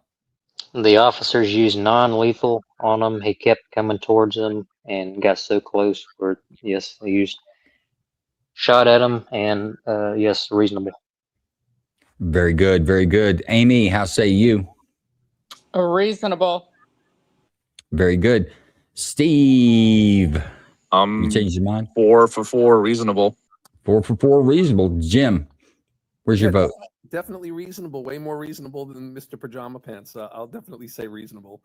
Oh, that casual wear got you, man. This guy had street clothes on. Is that what the difference? All right, Big Ron, post the verdict. Very good. Reasonable force. There's another one. I think we're 4 for 4 on reasonable force tonight. Jason, any comments on the police activity on this one and the use of force? I think they did a good job. I like their announcements of 40 mil taser, that the cops stayed in communication with each other. When the suspect started to approach the one officer, you can see in the background they're eliminating a crossfire as soon as possible because the guy got close. I thought the cops did a really good job. No, you know what? I agree. I think they did a very good job. They stayed calm. They had enough officers there. If you could hear, there was a helicopter going above. They had the area cordoned off, so you didn't have onlookers kind of getting in the way. And I think that and something that I think Jason can probably talk on this as well. Something called sympathy fire used to be a big problem in law enforcement. Over the years, it seems like we've kind of gotten that down. But sympathy fire is if someone shoots a 40 millimeter non-lethal, and another officer's there that doesn't pay attention, he may hear that as gunfire, and then what is called sympathy fire. He doesn't really know why he's shooting. He just knows that there's shots being done. And when you have a lot of cops there, it just turns into a melee. Once the first gunshot goes off, others start to shoot. But even after the deadly rounds were fired from the firearm, we didn't see sympathy fire. And I'm going to give the officers some credit on that for discipline. I thought that was good. I saw your hand go up there, Steve. You want to mention sympathy fire? You've experienced that, I'm sure. Yeah, but it's more like how we do escalation of force when I was downrange. We would if there was downrange, like if there's a vehicle rushing towards a convoy, you automatically assume it's a vehicle-borne improvised explosive device. So warning shot, hit the engine, and if not, take out the threat, right? So, but what Jason was saying, I'm sure in the midst of something like that here, because the 40 millimeter beanbags are shot from a shotgun, someone would assume if he was saying 40 millimeter, and it just alerted the rest of the officers that he wasn't going deadly force. It was just trying to take him out with less than lethal. No, and by the way, yeah, and that's textbook training. But when you get in these situations, you can't, some officers don't rely back on what they remembered in a class, 2 or 3 years ago. But it is textbook training. You're going to use non-lethal. You announce it, and so everyone knows. But no, I thought the officers did a great job there. It's a kind of a no-win situation when you have that. And we've got one more case to go, but I want to acknowledge a couple of folks here. Folks, we have a Patreon, and we'll put that up. I think, Big Ron, can you put that in a post and put it out here for everyone to see it in case anybody else wants to join it? Oh, let me put that up there again. But I want to recognize some of our Patreon supporters, NC, Ian Fry, K, Ali B from Tennessee, The One We Fear, Xbox, Hawk, Stephen Caston, Jan Wade, and Moon Goddess. These are some of the folks that have been with us since the beginning, and I've got a message directly to my Patreon supporters. I haven't done anything for you. I do live shows. I can't really release that early. We've been beating ourselves up to figure out what to do for our Patreon supporters because you guys have been so great. The little bit of money we collect off that each month does help pay for the cost of running the show. And there is a cost, the StreamYard cost, there's equipment costs, and tons of subscriptions to be able to produce this and FOIA requests. All this costs money. We appreciate the support you've given us. And there's some stuff coming your way. We're going to start doing some pre-recorded shows, and they will go to Patreon first. You'll have a whole week to look at them before anybody else gets a shot to see those. But look for those in the next 7 days. We'll have the first one pushed out, and we'll do one at least once a week for you guys. I want you to know we haven't forgot about you, and what you've done hasn't gone unnoticed. It's appreciated. Each and every month, we appreciate it. Anybody else wants to join that Patreon, we'll have that up here shortly. I should have had that already, but we'll have it up here shortly. Anybody else wants to join the Patreon, we appreciate it. And there will be some stuff coming to you, some benefit, really, for being a Patreon member real soon. Now, I've got another. Give me a second to get mine up here. I'm producing this all myself right now. I don't know. Nobody else knows about this but me. But here we go. Boom. We got a super supporter. I don't even know who Robert Smith is. I saw him in the chats last week, but he left us a donation on Cash App that, folks, everyone's going to notice in about 4 days. I've got a brand new camera coming. He left enough of a donation that I could buy a camera, get off this Logitech. So you're going to be able to see Joe in 4D. In fact, I may have to blur it a little bit. It may scare people, but we're about to up our game on cameras since we've gone on video. And I want to thank our super supporter, Robert Smith, on Cash App. Thank you, sir, if you're listening. I wish I had a way to, I've tried to find you in the chat, if I could send you a message, and I haven't been able to do that, but it was noticed. And as soon as I got that, I got online and found the camera that we need, and it's incoming. So we're going to up our game here thanks to your support. And if anybody doesn't want to join the Cash App, the Patreon, no problem. If you look at the bottom of the screen, if you want to do a one-time donation and give us a tip, if you get good service, you tip. Most people don't mind about that. Anything helps, believe it or not. There is a decent amount of cost, more than you think, on putting this weekly show together. But I want to take the time to talk about our Patreon supporters. These guys on the screen, I'm telling you, you guys are top notch, because I haven't done anything for you, and you've been a Patreon supporter for coming up on a year now. But we will be doing some stuff for you. We don't want you to think that what you've done has gone unnoticed, and we're going to show that to you. But thanks for your time, folks, for listening to this, and thank you guys out there on Patreon. It means a lot to us. And all you guys that help us out each week on Cash App and Venmo, it's awesome. In fact, we enjoy doing it. We think the show's fun, but when that comes down, it lets us know that maybe we're probably doing it pretty good. So thank you, and thank you again. With that, enough of the business stuff, I guess. Let's get to our case number 5.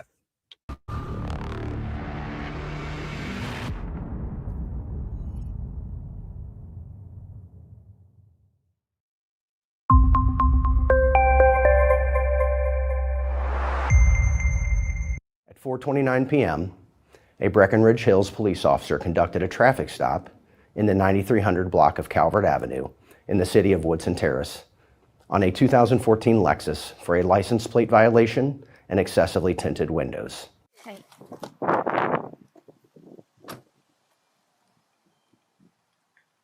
Rush Hour 92 traffic, Calvert. What's going on, boss? I'm Sergeant Walsh with Breckenridge Hills. The only reason I'm stopping you is you have an improperly displayed front plate. You got some dark tint on the car. That's the only reason. I don't have no options all the way around. One more time. Both of my places sitting there, the right place. Yes. Yeah. I apologize to. It's upside down and you can't see it from outside. I'm so sorry. I apologize, Tom. Me and my senator and my friend, if you get my drift. We had a misunderstanding on all my stuff in my car.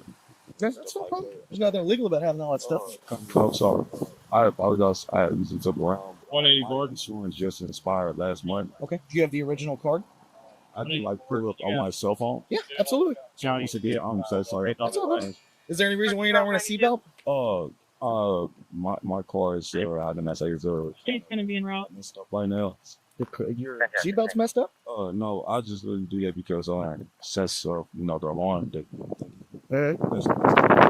Gotcha. I'm so sorry. You get it. And you're still trying to pull up that insurance? I'm just asking. You're fine. Okay. Any firearms in the car, anything like that? Okay. All right. Give me just 1 second. I'll be right back with you while you're pulling that up.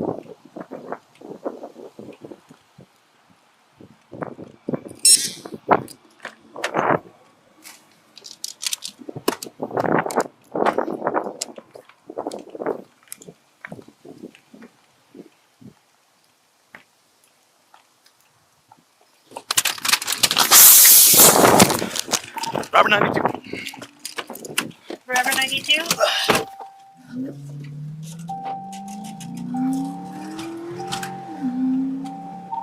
Robert 92, that vehicle did off on the driver's heavily intoxicated. Northbound on Coward, passing north. The vehicle has been spiked. That's clearing northbound Calvert, passing north, units to assist him. Southbound 170 from Natural Bridge to Charles 2, or units on 170, you clear? Dispatch advice, they're also southbound 170.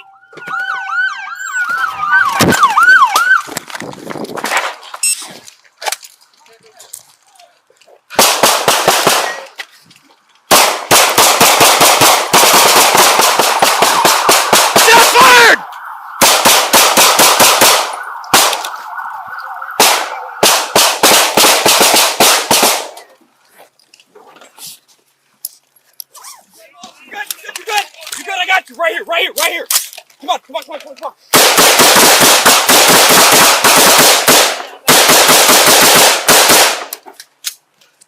one mag. That was one mag. Hey, switch with me around rifle. I got spares. Here. Don't know. 2013.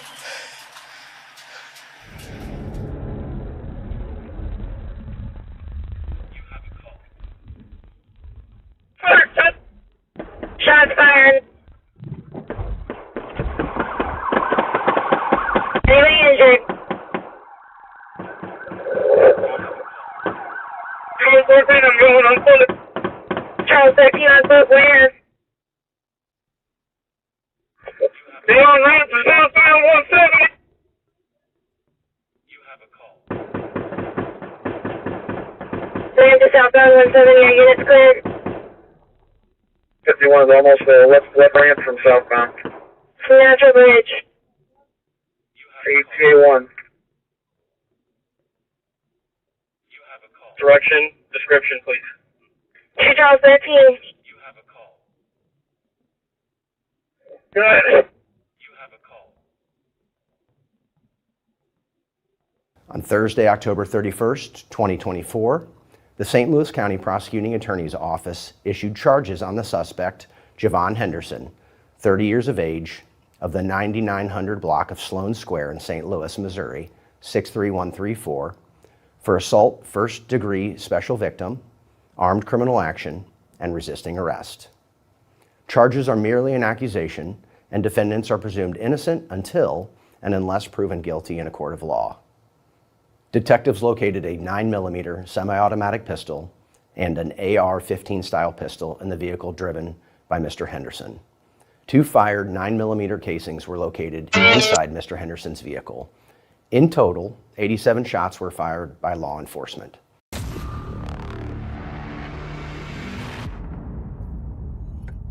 Okay, there's your case number 5. Turned out to be a traffic stop that went a little long. The officer put the stop sticks down. The guy takes off and pursuit ensues. Turns into a traffic accident down the road.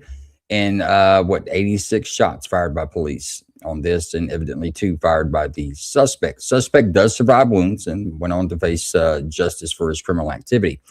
Any portions or any questions or any portions of this video you'd like to see again? Were there any videos from the officers that got to the crash first? Only body cam video, no dash cam video that I could find anyway, but sounds like maybe that wasn't on. The only dash cam video you have from a kind of a point of view that you can see when the gunfight starts is from the 3rd responding unit. His dash cam was on, but all the other officers had body cam on, and so when they're behind the car, you really couldn't see what was happening. But the gunfire began while he was still in the car. He gets out and he goes into the woods, and that's where the main bulk of the gunfight occurred. Any more questions? Yeah. So I do have a question.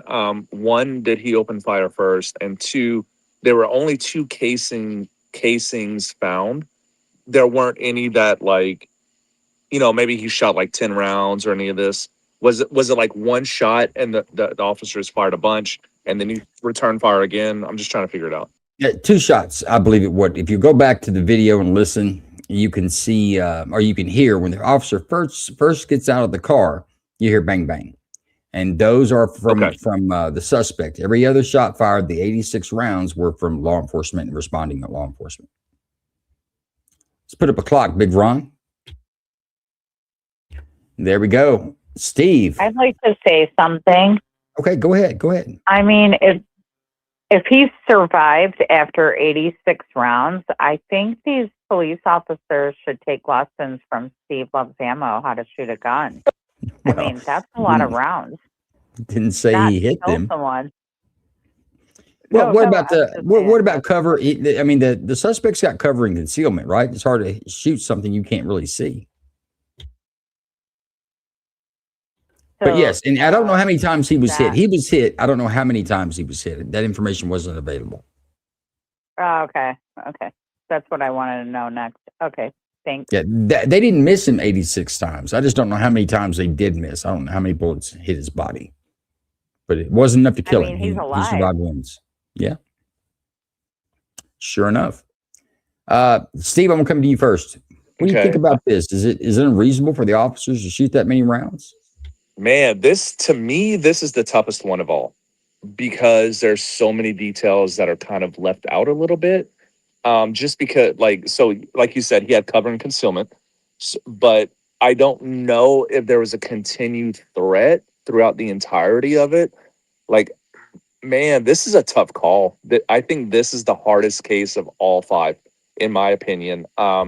Is it just the unknown that makes it tough? Yeah, I think so. There is some unknown in this, yes. Yeah, and I think without knowing that, I'm going to say not justified. Oh, okay. Kind of give me some grounds on that. Too many rounds, or they shouldn't shot at all. Deadly force wasn't. It wasn't reasonable to use deadly force. Is that where we're at?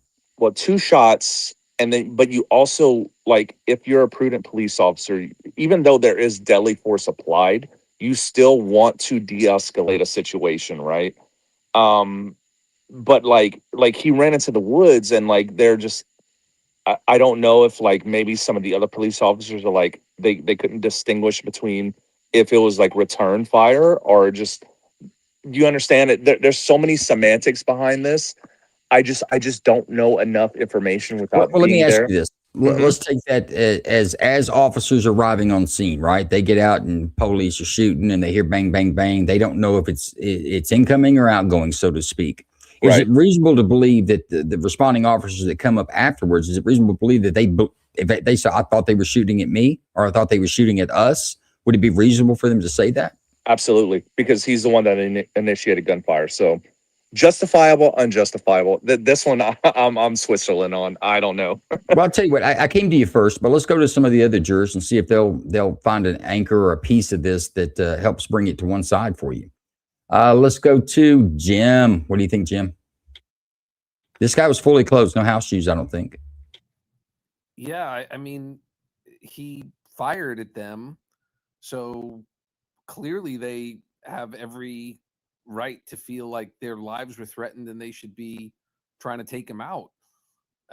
And they don't, just because he fired two, they don't know how many more he might be able to fire after that. And I agree with Queen. If they fired 86 and he's still alive, I mean, they probably do need better training. I would have thought that they would have, if they'd unloaded that many shots, I would have figured that they would have killed him or at least hit him better than they did.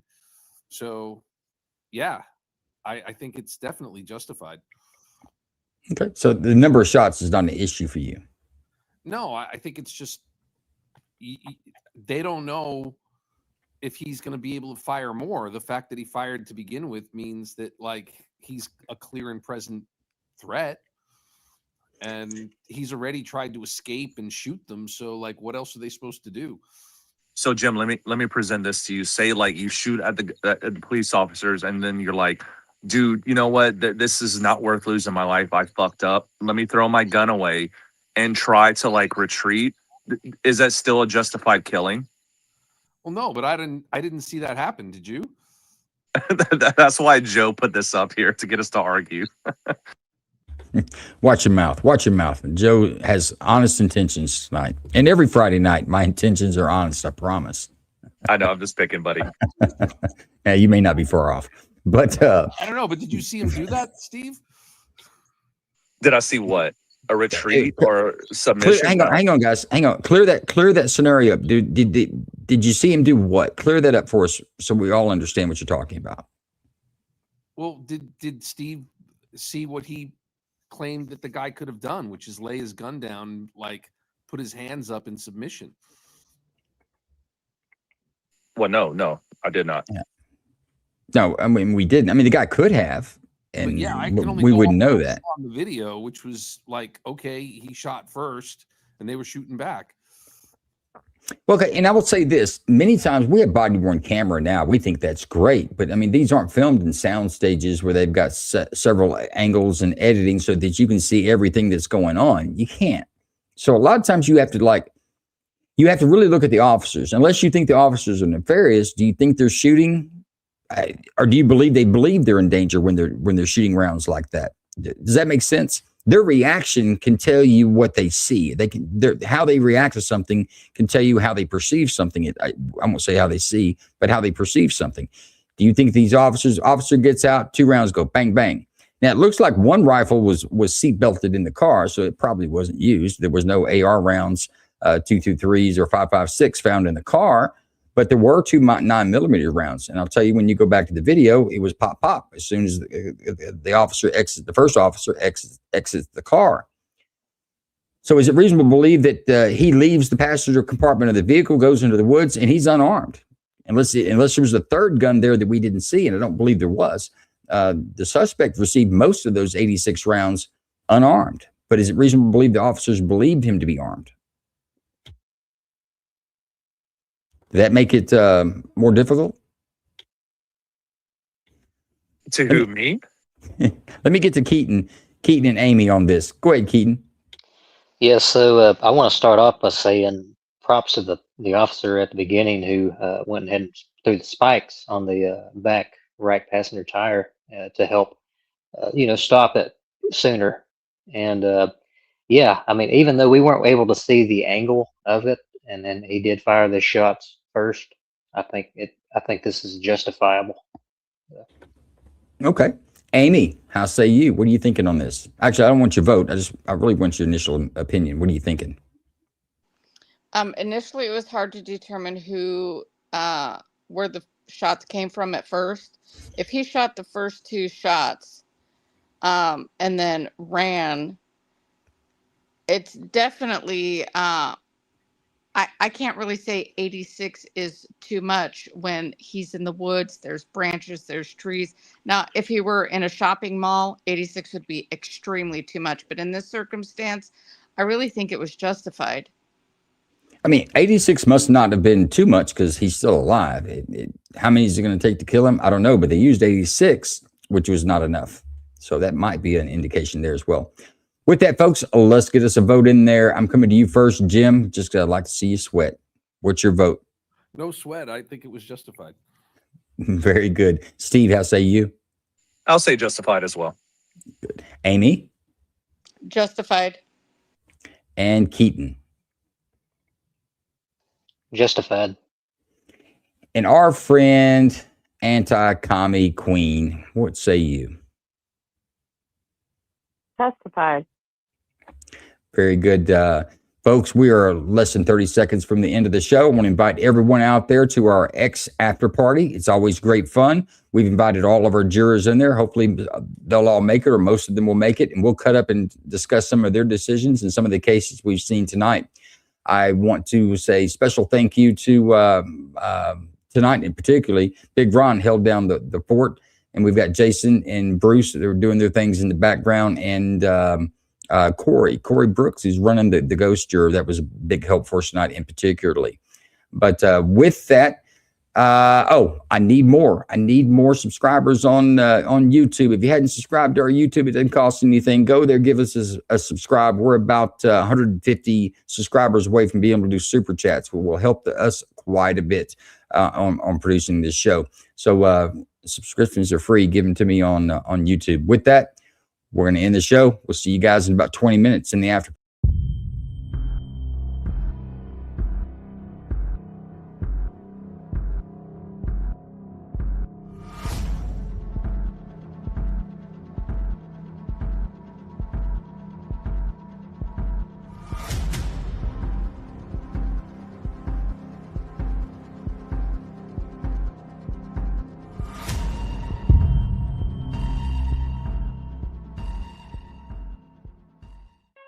An incarcerated individual's use of institutional telephones constitutes consent, and your calls may be provided to law enforcement agencies.